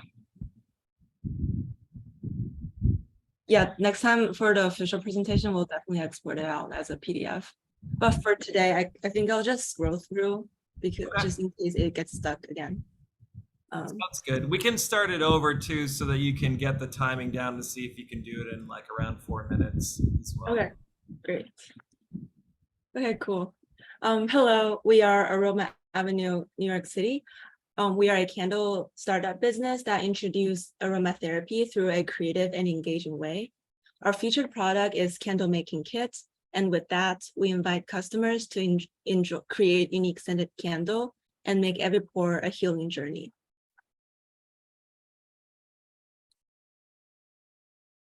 So based on our research, 72% of New York residents report at least somewhat stressed in everyday life. And what's our approach? We hope that we can invite customers on an aromatherapy journey through customizing their candle making kit or their own aroma. So aromatherapy basically uses natural scents, for example, like lavender, orange, and bergamot, eucalyptus. And these aromas are all plant-based, derived from herbs, trees, extracts, and flowers that can help the brain to release dopamine. So our target audience is young professionals based in New York City, because city people have like a fast-paced life, and based on our personal experience as young graduate, we face a lot of everyday pressure, and we hope that our customers they could have the motivation of incorporate self-care. Perhaps they could break and de-stress and improve room ambience.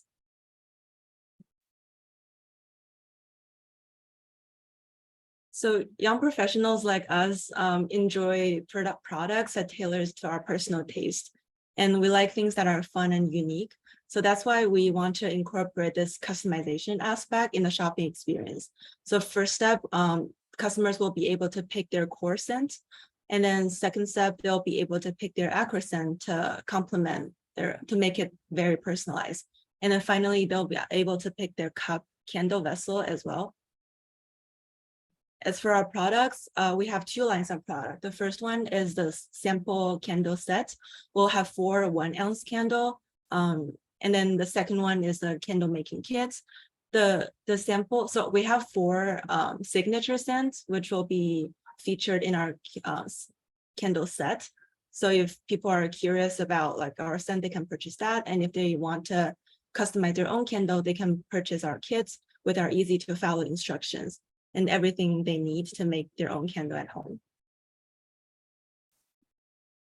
As for our markets, we have found that New York City's candle market has estimated $0.5 billion and is continuously growing. And for our competitors, we want to highlight the Olfactory in New York City. They are a 5-year-old fast-growing business with a $6 million revenue annually. And then they also, so their business provides customized perfume. But however, we have not seen candle brand that allows you to create personal scents and express personality. So for us, we hope to stand out the crowd by helping customers to unleash their creativity with our customizable kits and experience the therapeutic benefits of aromatherapy. So here's a breakdown of our first year spending. And we have calculated that the net revenue would be 0 if we don't like consider the tax and fee and all of that. But we can definitely continue calculate this and finance it. And as for platforms, we're considering mainly use e-commerce sites And we also hope to utilize local markets, salon, perhaps boutique shop or gallery to collaborate and to get more exposure of our product.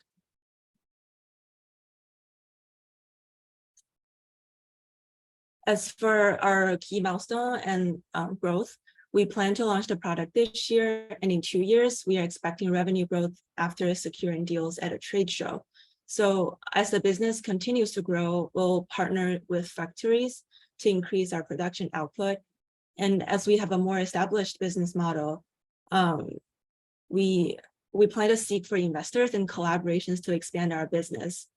And then ultimately, we plan to open up a physical store in New York City to continue cultivate a sense of community and bring more people on this healing journey.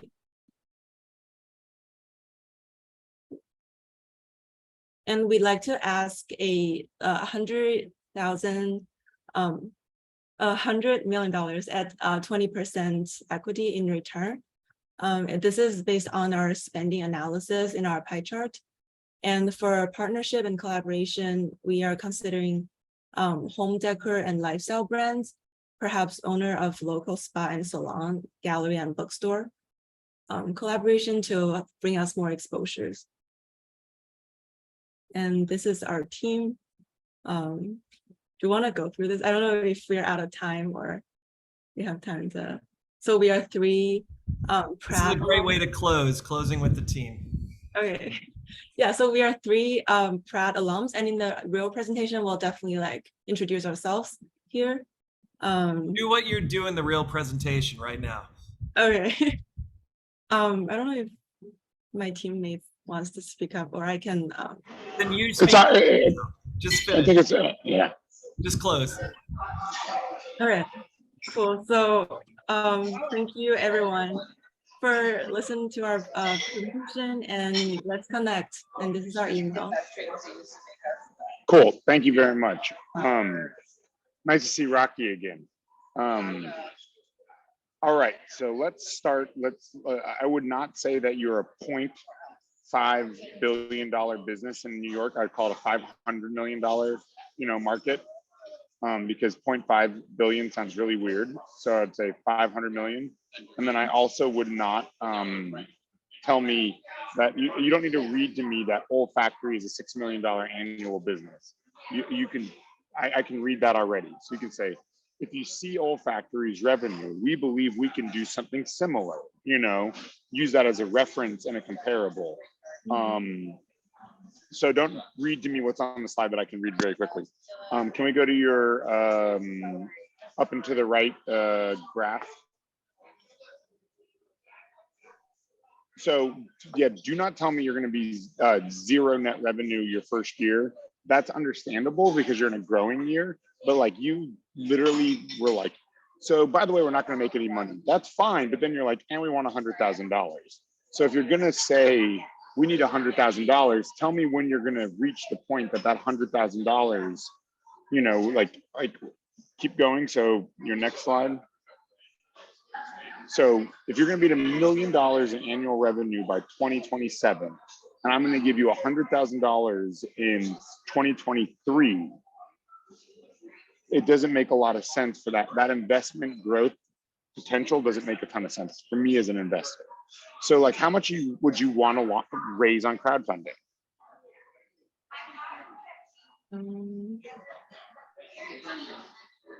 Like, would you raise $10,000 on crowdfunding, $50,000 on crowdfunding? Because you're saying you want to raise $100,000 from an investor to make $1 million in 5 years. As an investor, that's not the best investment for me. Also, 10,000 followers in a year I can get 10,000 followers in a month if I really went out and tried. So that's not a metric that I would look at as an investor. So I would just think about what you're asking for, how much you're asking for. If you were saying, hey, I need $10,000 from you to go make $100,000 in 2 years, I would say, okay, it's not the best investment, but it's more in line with what someone would ask for, I would want you, if you launched crowdfunding in 2023, I'd want you to be at a trade show 6 months later, because that means you would have product in hand. I wouldn't want you to wait 2 years to have a crowdfunding, get successfully funded, make product, and then go to a trade show 2 years later. You should be getting trade shows and partnerships within that first 2 years or 18 months for me as an investor to make any sense for me to invest. If it's going to take you 4 years to get a trade show and partnerships with of me giving you $100,000, it doesn't make any sense for me to invest. Okay. You're moving way too slow, and you're asking for way too much money.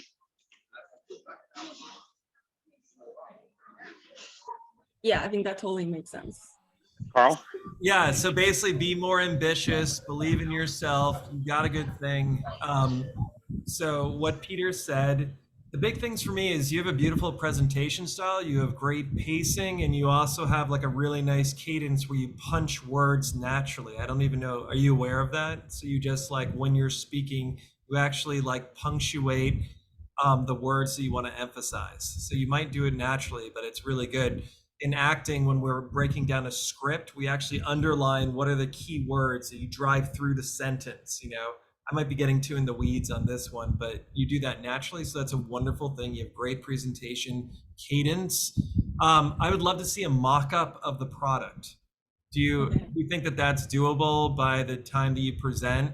I think that's the big thing that's missing, you know, is so I can actually see what you're talking about, and then I can really like start to appreciate it, as opposed to just the graphs and the numbers and the data and stuff. That's the real missing piece. You're a great presenter. You seem like you really like with Peter's adjustments about being more ambitious, really like being more aspirational. I think the final piece is the mock-ups. Yeah, that's great to hear, because we are currently building our prototype. We are still missing a few like pieces for our packaging, but yeah, we will definitely bring our. But you can Photoshop together a beautiful hero shot. I mean, like, you know, obviously, if you can give me a candle I can smell, I'm going to be super happy. But you know, I do think this growth and key milestones, you know, if I'm investing, so I'll give you an example. I have a friend who runs a perfume business. He raised $500,000 his first year, and he grew to $6 million in sales. He raised $3 million his second year, and he grew to $15 million in sales. And then in his third year, he just raised $45 million, and he's doing $120 million in sales.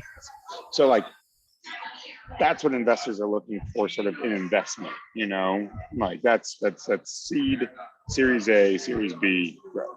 $100,000, I want to see you, I don't expect you to have a physical store with that, but trade shows, partnerships, you know, $500,000, you know, really CPG, you know, I want to see you doing top line revenue, $100,000 month over month within a year and a half for my investment. Sounds good. Hopefully that's motivating to hear. Yeah, I mean, I'm just being as honest as I can be, because you're going to have people that are very smart reading this. So I think it's awesome. I think it's aspirational, you know? Yeah, hopes and dreams. Then you just got to go make it happen. dreams are important. Thank you so much. This is really helpful. Cheers. Great job. Excellent work. You guys are doing great. I am going next. I just want to point out that Mia is not here with me today, so I will be presenting on my own, but she will be there with me during the final pitch. Great. Way to take it on. Okay, can you see my screen all right? Just making They're sure. creators. Yep. Okay, perfect.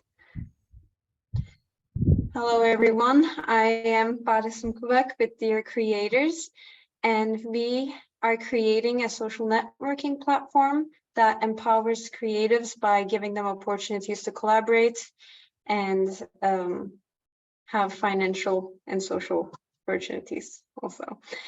Our story begins with me getting really inspired by photographers I find on social media and wanting to pick up photography as a hobby, but soon realizing that I do not know anyone else, and I don't know where to shoot, I don't know where to find models, and I do not know how to network in this area, which brings me to the final conclusion of there's no social media or networking platform out there that supports creatives fully. Therefore, my solution was to create exactly what I knew I needed, also known as our MVP. And we hosted creative meetups and networking sessions with other creatives, which I'm going to get to in a bit. But after getting so much love on our little project, we knew we had to turn it into something bigger, which is step 2 of offering creatives the perfect combination of Instagram, LinkedIn, Fiverr, and Eventbrite, where they can network, find and host meetups, build community, and grow in general. So this MVP I was talking about and the love we received, we ran it for about 4 months and got over 450 site members, 18 plus sold out meetups. And overall, we knew we had to give the creative community more. So let's get to our product. Our product, Dear Creators, is an app which has various features such as portfolio display or the typical social media features like follow, like, comment, and share. But in addition, you can host events and participate in events or sell and purchase services and get paid directly through the app also. The market, as we know it, the networking market is growing immensely and is expected to reach 64 billion by 2026. And we know that there's a lot of big boys in this market, such as LinkedIn, but we are seeing other competitors who are also managing to start up new and grow. Which brings me to this slide. We have analyzed our competitors in terms of function and the cost, and I would just like to point out that there's no competitor out there currently that does what we want to do. The closest we have is Creatively, which they still lack a lot of features, and the last I checked today, they had only 107 job listings on their website for worldwide. That brings me to our milestones and how we could build something that could pass Creatively or other similar competitors. We would start with an initial investment round of 30,000 and finish our app development within 6 to 7 months and release our beta version of our app to the market by September 2024, and then keep adding updates and new features as we move on as of 2025. That brings me to our ask of 30,000, the initial round of investments. Mainly, this money would support our app development, and I hope I wasn't too conservative here with the amount, but we would also use it to start running our MVP again as a marketing source. And we would use the money that we gain from the MVP to keep putting the money into the business to help it grow. Our team is me and my partner, Mia Kaplan. We are very confident in our ability in working together, as well as an external partner, Lexi Brown, who is a New York City creative like us. Thank you. Very, very nice. All right, so your marketing slide, where you were talking about social media and you were showing your market competition slide, not the matrix, the one before it. Let's reduce the text on that and just give me the big numbers. Nope, keep going back. Marketing, next one, yeah. Reduce this text down to 3 big numbers, 2 big numbers under that, okay? Yeah. Next slide. Move Creatively back to the left and move yourself up to the right. Okay, will do. Yeah, your ask is a bit low considering you said you were doing 10,000, you did $10,000 on your MVP in how long? 4 months.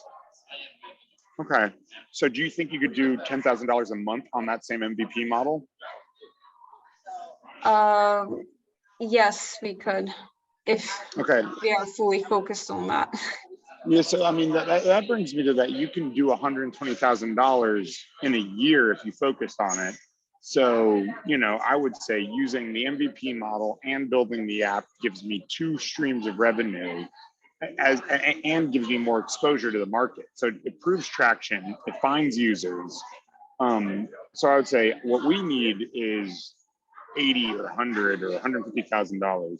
We're going to return that investment to you pretty quickly because we're also going to be running these meetups that we're already selling out, along with building this application.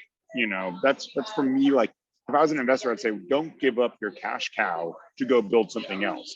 Let the thing make money while you're building the other thing. You know.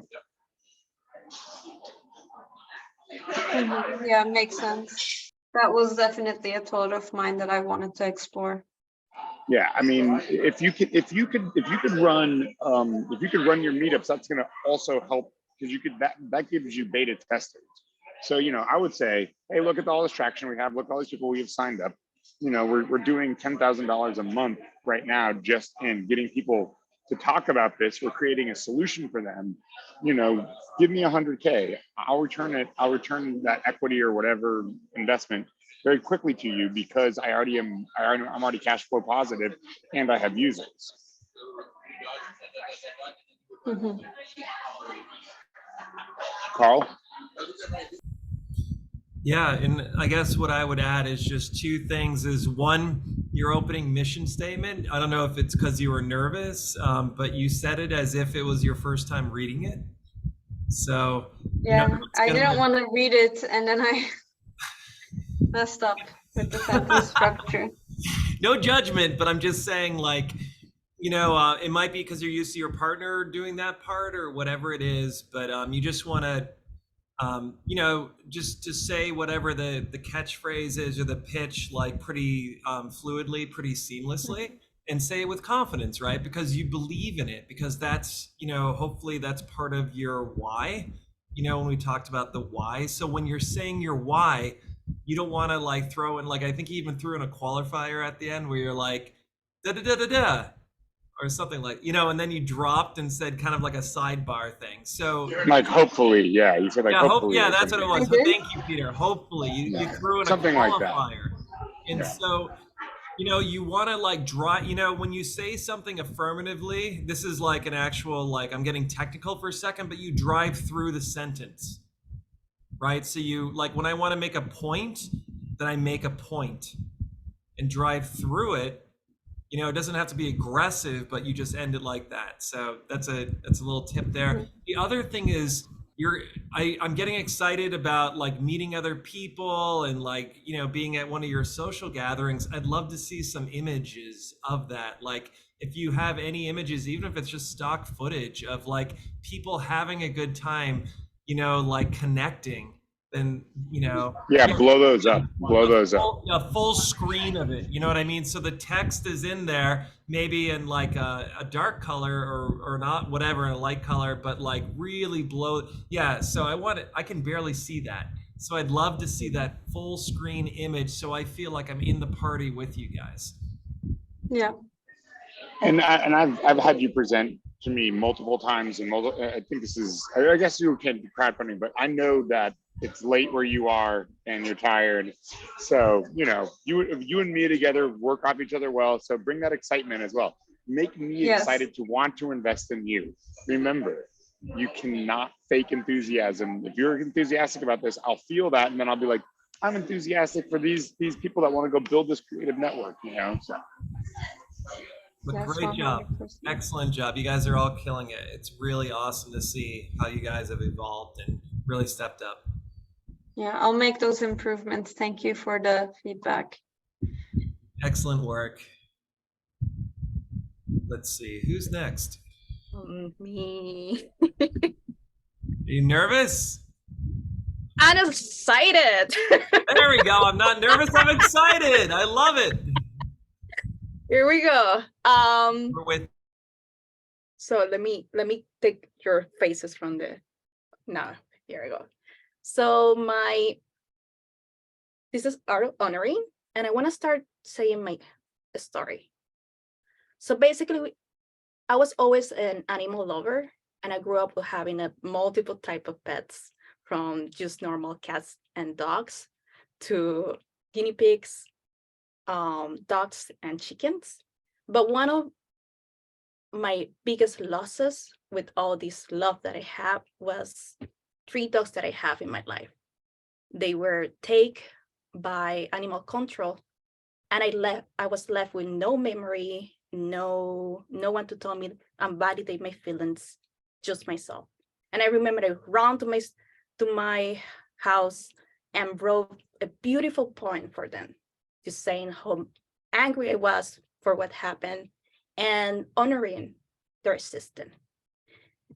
And that made me come to who I am right now. And as an art therapy, I decided to investigate more like that disenfranchised grief, basically, that a lot of people, not only United States, but around all the world, suffer when their pets, they're not being validated about the losses, and nobody's here for them like to navigate that emotions. They just confused, like, why do I feel like this? It was only my pet. But everybody knows that they're more than that. So right now, 98% of VAs have pets around the world. And in New York, there's 49%. And I'm aiming to just be 4% for that population. So Art of Honoring is basically a virtual private place. And my mission is to provide a virtual space and a safe space to pet owners to not only educate their feelings, they educate about their feelings, but creating long-lasting memories using therapeutic art. So right now, even though we all have pets and there's a lot of services over there, there are art therapists over there that are working with this, and there are other like services that of counseling, of green counseling. And there are also some artists, like right now, if I want to honor my pet, I can just go to an art therapy or pay an artist to do something. So I kind of want to combine those two. So Art of Honoring have this strain that is a space not only for creation, but understanding your emotions by exploring freely or oriented. So other opportunities is like also Art of Honoring will be able to have like a community for you to meet other pets owners. But our weakness is that we do not provide services 24/7 for crisis, and we definitely are not trained to support other mental health disorders like that require more constant attention. So who I am, I'm Karen Arroyo Mora, and just graduated from my master, and I have my limited permit as an art therapist, and I have a long passion for art, education, and psychology. So because I have all this beautiful passion, I might be lacking a little bit about my business and numbers, but basically my business, Art of Honoring, is a fee service business model. And those are the prices for all the services that I will be providing. First, the 6 months without a license, 12 months without a license. And hopefully by the 18 months, I'm going to have my license. I'm going to be able to provide more services to the people. And one of those is training. And with that, my projection is that those are the costs. And I know it's a lot of number, and I know it's not completely explained how I get to those numbers, but what I understand, for me to be able to do this business, I would need your help. So how do I get to those numbers? Basically, I launched the business, I started social marketing, I start going to conference, I start building my full caseload, having partnerships, providing workshops, getting my licensing, which is require a lot of work. That's going to have me with an active income, passive income. And for that, for me to be able to do that and ending the disenfranchised pet grief, I'm going to need your help and to provide me $8,000 for the marketing, because I can get to those numbers, but I have to get to the people first. And that's it. All right, very nice. I think you tell a great why. Here's my quick. I think that you could easily start this with a question. Have you ever a pet that you loved, pause, and you lost that? Well, when I was a child, I had pets that I loved. I think that's a great way, because your why is fantastic. Other things I would move around. I don't think you need to be as in-depth on your SWOT, like what Samara was saying earlier, like just, weaknesses, super fast. You kind of like dwelled on the weaknesses. We don't need to dwell on that. Can you go back a couple slides for me? Yes. I would go fees for service businesses, models, fees. I would kill both these slides. And I would say, and then I'd go to the next slide. I'd kill both these slides because I don't need to see these numbers. What I would like to see is, keep going. Keep going, next slide. Yeah, be like, this is what I'm trying to build. And then the next slide. This will create both an active and a passive income through these channels. Like, I'm way more interested if I'm giving you a loan. I mean, $8,000 isn't that much, we could raise that crowdfunding. We could raise that a lot of different ways. But if you're telling me that you have a path for both active and passive income, I'm interested. So you're like, I would say, hey, I have a business model where we can build both an active and a passive income doing these things.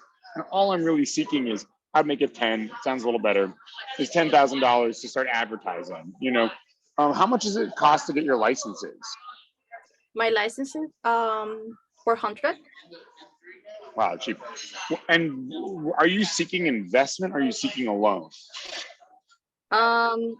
Honestly, I can't even do this without investing or anything with my bank, my own money. Yeah, and that's fair, So that's definitely the thing, not an investment. Yeah, a loan then. So and the last thing, I was thinking about partnership too. Yeah, maybe exactly. You're pitching this to another art therapist that you want to work with or something, and have them bring the capital in. The one thing is, I would also move your team slide, this is me, to toward the end. Like, this is me. Okay. And yeah, that's about it. Carl? Yeah, well, that's a good, one of the things that I noticed was you did a great tonal shift, but you did it, okay, so what I mean by that, do you know what I'm talking about? Do you know what I'm gonna say? Okay. Say it. Okay. So what happened is, it started out very somber, right? Where it's like, I lost a pet, and it actually, I got emotional. I'm not gonna lie. I was on that emotional journey with you. And also, you did such a great job of now explaining what this is. I remember 3 sessions ago or 2 sessions ago, I was figuring out what it was. And Peter's like, well, I've had a pet that just died last year, and it meant a lot to, go through, the process of doing something creative. And because I haven't had the fortune of having and so now, after your story, now I totally get it. So you did such a great job. Here's the thing. You started out somber, and then you kept that kind of somber tone all the way until you got to, and here's me. And then you did the tonal shift instead of doing the problem or the journey, when it's the pet, and then you shift the tone. Does that make sense? So you shift the tone as soon as you get the solution, which is the idea. But what's hilarious, I don't know if you did it intentionally, is you kept the somber tone all the way through part of the introduction of the idea until you got to yourself. So that's honestly my biggest thing with that. Yeah, but it was great. It was great. Yeah. Thank you. So I think my point is just beware of like tone and like when to shift it. You're pulling us by the heartstrings and then uplift us. Yeah, I usually more easy for me to high energy.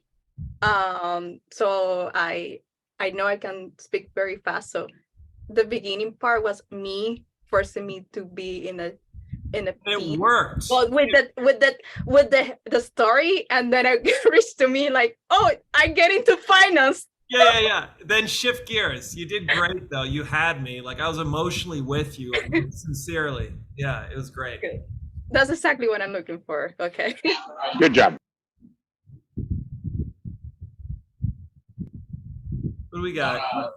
We don't have anyone else in the chat. Is anyone else ready to present, or are they just gonna sort of be ready on the 22nd? Yeah, talk to us, guys. There's no judgment. This is a tree of trust, you know. So basically, we're just excited for you to present on the 22nd. So tell us what's going on with you, and we'll just work with you. We can. Or if you have any questions or thoughts. Yeah, Monica? Yeah, we can go next. Okay, great.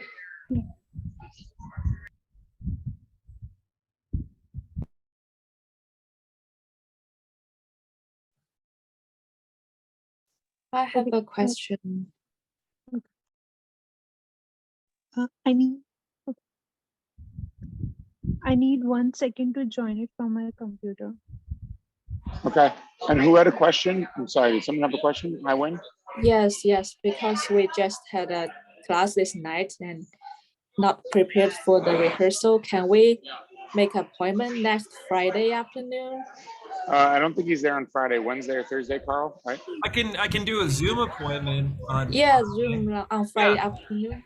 Yeah, next Friday. Yeah, just between next Friday, just between 10 and 4 p.m. But I teach a positive psychology class from noon to 1:30. So just from noon to 1:30, I'm teaching. You know, Dr. Schlegman's work, positive psych. But I take that.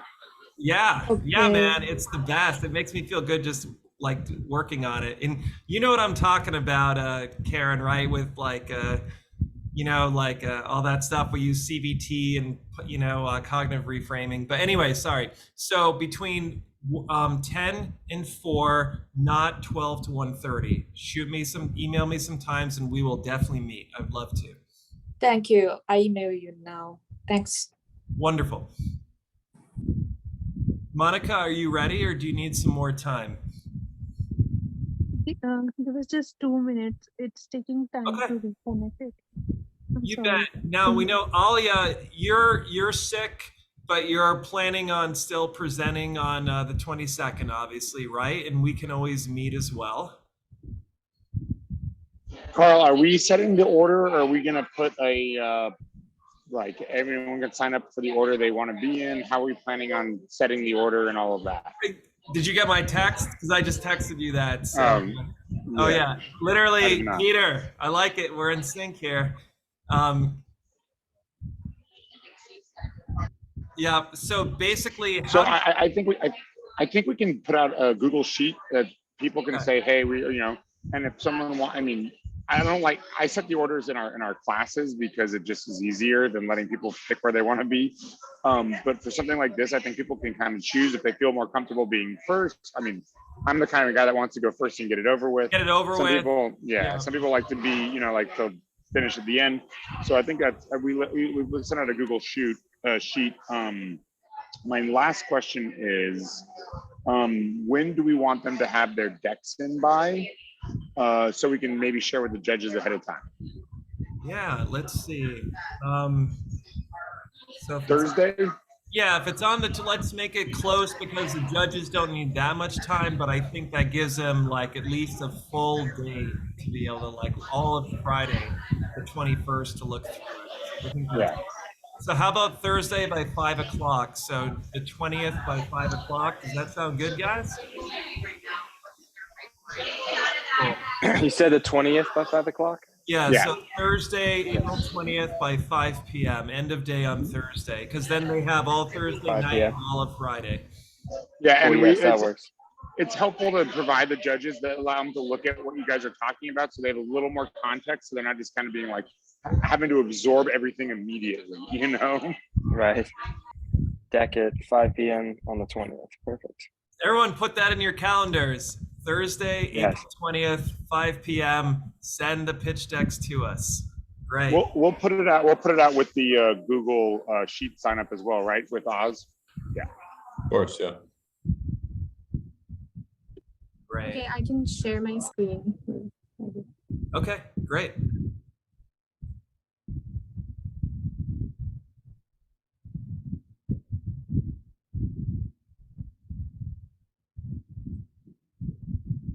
Can everybody see? Now we can, yep. So we are Team Evoke. My name's Akanksha. We have Monica and Nivedita. Right. So talking about the food waste landscape, 30% of edible groceries are thrown away from retail stores, which is out of which 16% are farm fruits and vegetables, which accounts to $400 billion lost every year.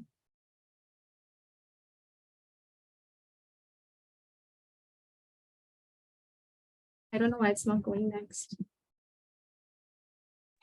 I like the pause though. I was like $400 billion lost every year. You gave us a moment to let it sink in. So talking about the food insecurity landscape, 20 to 40% students on campuses are food insecure. Food insecure students are likelier to get a GPA below B average, and college tuition expenses have also increased by an average of 50%. So why is there a need? An undergrad student from New York University says that he would need to borrow another $40,000 more to graduate, but he's unwilling to take more debt just to eat. He says, why do I need to go into a debt just for food? Another student from Stony Brook University says, describes poverty naps, where she decides to go to sleep rather than deal with hunger pangs. And another student from Lehman College, she works 2 part-time jobs and budgets only $15 per week for food and uses campus food pantries to get most of her groceries. She usually skips breakfast. So the question is, have you ever missed breakfast, the most important meal of the day? Our mission statement is to end food insecurity on college campuses by providing hungry students with access to affordable, nutritious meals. Our brand purpose is to help companies connect with food insecure students on college campuses. Our vision is to provide food insecure students on campus with nutrition-rich smoothies derived from produce leftovers on farms and retail stores. So one smoothie is equivalent to one meal of the day. How do we aim to do this?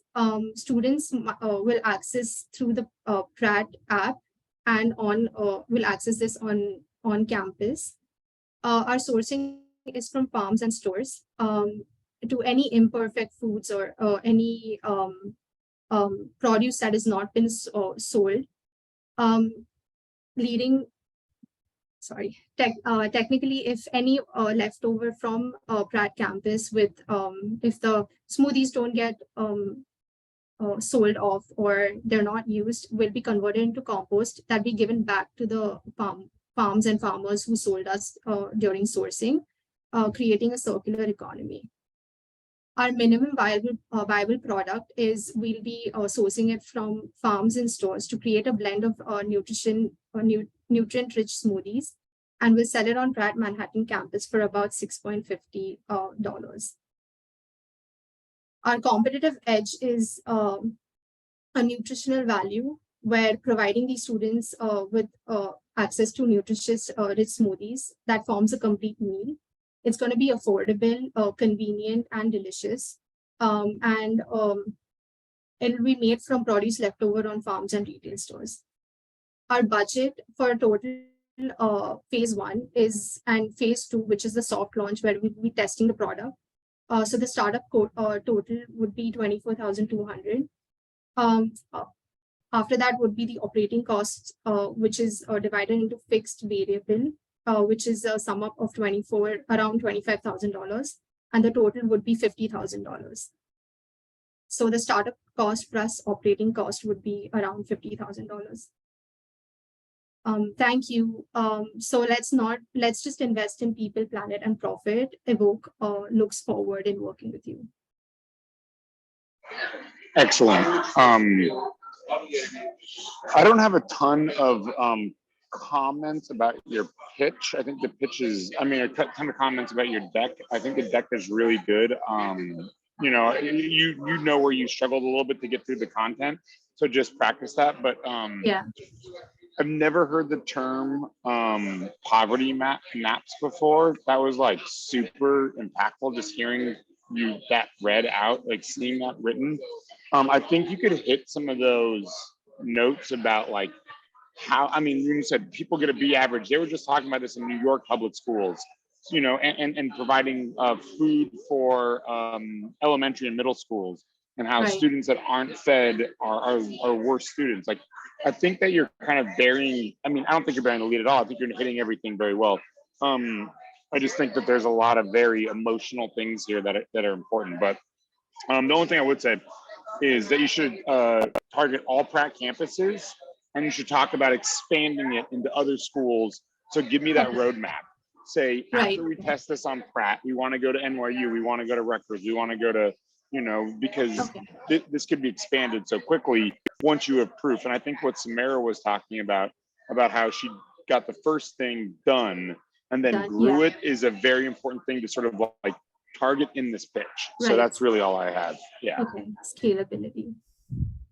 Yeah, and just the few things in addition to that is you said that you know that most people get a grade below B, and the visual Yes. you showed was a B, and so that doesn't have the impact it would have like below B's, everything below B, right? So I would have like a D or something like that, you know, like C minus, something that's going to have more of an emotional response. Because when you see someone having a B, it's like, okay, whatever. But when you see someone like actually it's a D or something, they're actually close to maybe failing out of the program. Right. So just for like an emotional component. Right.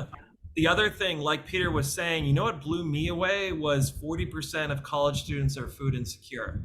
Mhm. That figure literally made my jaw drop. That was like, I mean, so that is a real, like a gravitas moment, you know? So like hold the space with that, and just be like, you can even say like, you know, that is, and that's something that most people don't realize.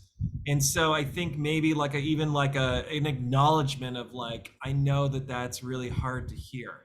And, you know, maybe you were surprised when you first learned that, were you? I was, Yeah. you were? So share that with us. Be like, when I first heard 40%, that's almost half, that blew my mind. Share that with us. Let us personally connect with you. When we're experiencing that moment, many of the people in the audience are going to be processing that in that moment, and you can help connect with us by saying, when I first learned about that, that was, you know, that blew my mind. Yeah. Okay. Right. That, and then that's the performance part, or I mean, sorry, the whatever part. And then the final thing I would say is, you know, I'm into visuals, right? Is like maybe a visual of like a happy college student that's like well fed. If you can put that in there, that might be nice, just to see like a nice happy face of someone. Right. Like, hey, you know, I'm appreciative. You know, that would feel good. Okay. Great job. Thank you. I mean, I think there's a much bigger conversation. I mean, you guys are tackling a huge social issue, because there's a much bigger conversation about what people bring to college. Some people can go to San Tropez on spring break, and others have to work 4 jobs. So like, I think you're telling a much bigger story here. And I think like, I think Carl nailed it, like not minimizing it, hitting it, and focusing on like, I mean, $50,000. I mean, like you should get $500,000, and we should really test this. I mean, this seems like a very viable thing to test at $50,000.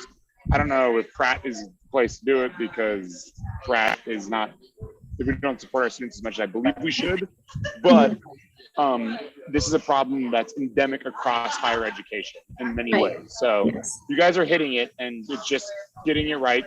The slide where you struggled on, maybe think about reformatting it. Yeah. or putting it in a way that makes it easier for you to get through when you're describing how the system works. Okay. You know? Right. The final thing that I want to also add, just from being in higher ed and stuff, is, and you can think about this, is that I know that community colleges play such an important and pivotal role, you know, especially for underprivileged and lower SES folks, socioeconomic status folks. And I'm sure that there's a big portion, and you're throwing out names like Pratt and NYU, but I think, you know, to really be inclusive of people that are most at risk, you really want to like mention that as well. Right. I think with our research, what we did, like what we wanted to say was Pratt and like NYU has like the percentage in these colleges are higher. So imagine what the percentage. So say that. That's great, but then you got to say that. Yeah. Right. Okay. Because like even selling that type of smoothie or even $6 is like quite a lot of money in community colleges. So that's really smart, but you don't want to assume inference is being translated. You want to like make sure that you're spelling it out. Love it. Right. Okay. Great. Thank you. Yeah. Great job. All right, guys. So great job today, and we're super excited to see you guys present on Saturday. If no one has anything, does anyone else want to try to present or have any questions? I do have a question about my presentation. Should I add testimonials and products? I think you covered products when you have the 2 streams of revenue. When you talk about passive and active, you're saying we can do workshops that we can sell off and we can do in-person things. So those are the products. I think I'm talking more about like image of the product. But the image of your product is you helping. Are you talking about like actual like art that people have done? Yeah, that would be nice. That'd be really powerful. Absolutely. I mean, testimonials are one of the most important things. Same with, you know, like any of you that are doing something like social, you know, like, you know, to have a testimonial in there and personalize it, like you can even tell the story of the person and like give reference, you know, that can be really powerful because then we can connect to that and we can see ourselves saying that, you know, after having that experience, whether it was this social connection, you know, whether it was this pet therapy, you know, whatever it is. I think that's really relatable. That's really powerful. I have a question. Oh, sorry. Yeah, Monica.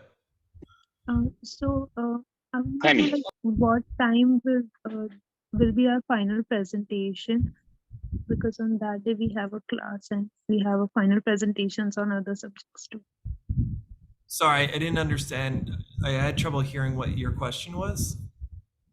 So, we have classes on that weekend. Because design management students have classes only on the weekends, and it's our final presentations for that class as well. So we wanted to know what time it is and if we can like come after we're done with those presentations and then come and present. Yeah, I mean, it's the same time it's been since August of 2022. So it's had the date and the time literally was in the contract that you signed, right? Okay. So this should not be a surprise. But our calendars changed for like the next year. So some of the weekends got shifted. We just want to know the time so we can tell our professors. What I'm saying, it's still the same time. It's like nothing's changed. Yeah. So noon to 3. Noon to 3. Yeah. Okay. And you guys, we can work with you around your other presentation. But we're not starting until 1. So you guys get there early so that you can set up, you can get the nerves out, whatever, you can relax. And then really the thing starts at 1. The judges are going to get there at 12:45, and then it's going to end, by 3 at the latest. So it's really, the thing is happening from 1 to 3. Got it. It's also when to invite guests from 1 to 3. Got it. Okay. Okay. Thank you so much. Thank you. Yeah. No, and thank you for sticking with the program and all of your hard work and everything, you know, like it's really awesome to see. So how many people are actually going? Like how many teams are going in all? Is it... We are two. So what is it? Is it 6? So we got 1, 2, 3, 4. How many is it 6 or 7 teams? Wait, sorry, what did you mean? I didn't get it.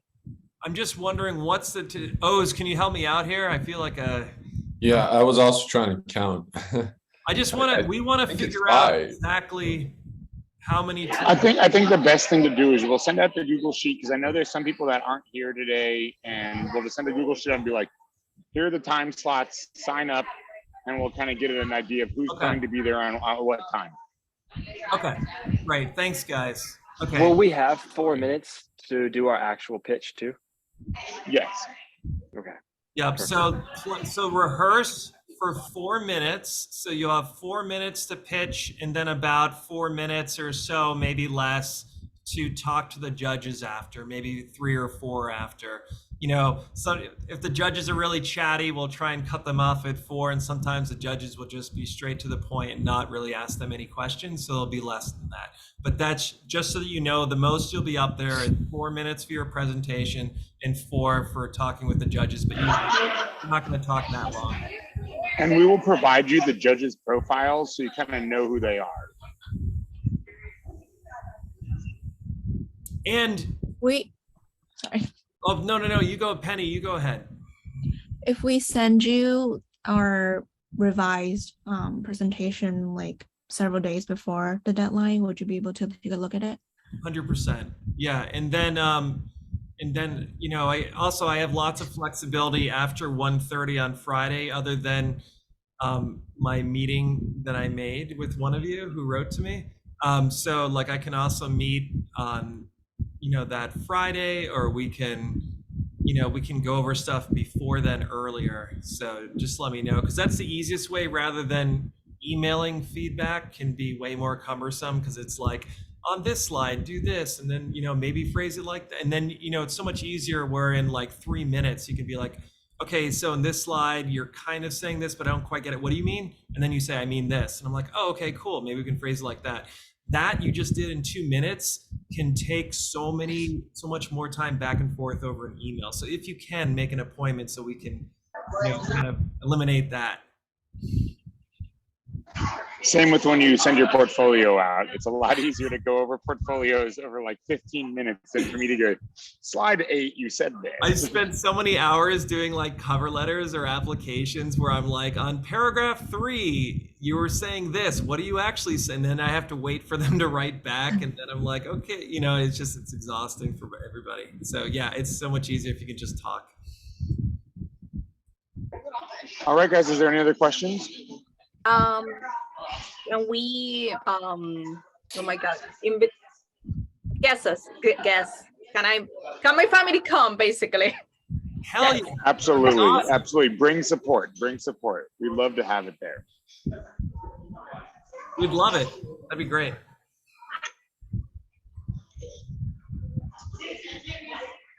Anybody else? Hey, we get to break early tonight, guys.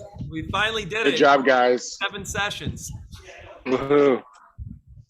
We'll see you all in person on the 22nd. Great. And then Sweet. Thank you so much. Oh, stay on if you can. I just want to briefly. Yeah, of course. Yeah. Okay. I'll hang for a second too, Carl. Okay. Great. Thanks, guys. Bye, everybody. Great Perfect. job Thank you. today. You guys are awesome. Great job, guys. Very excited. Can't wait to see you in person. Yeah, sounds good. See you all then. Bye.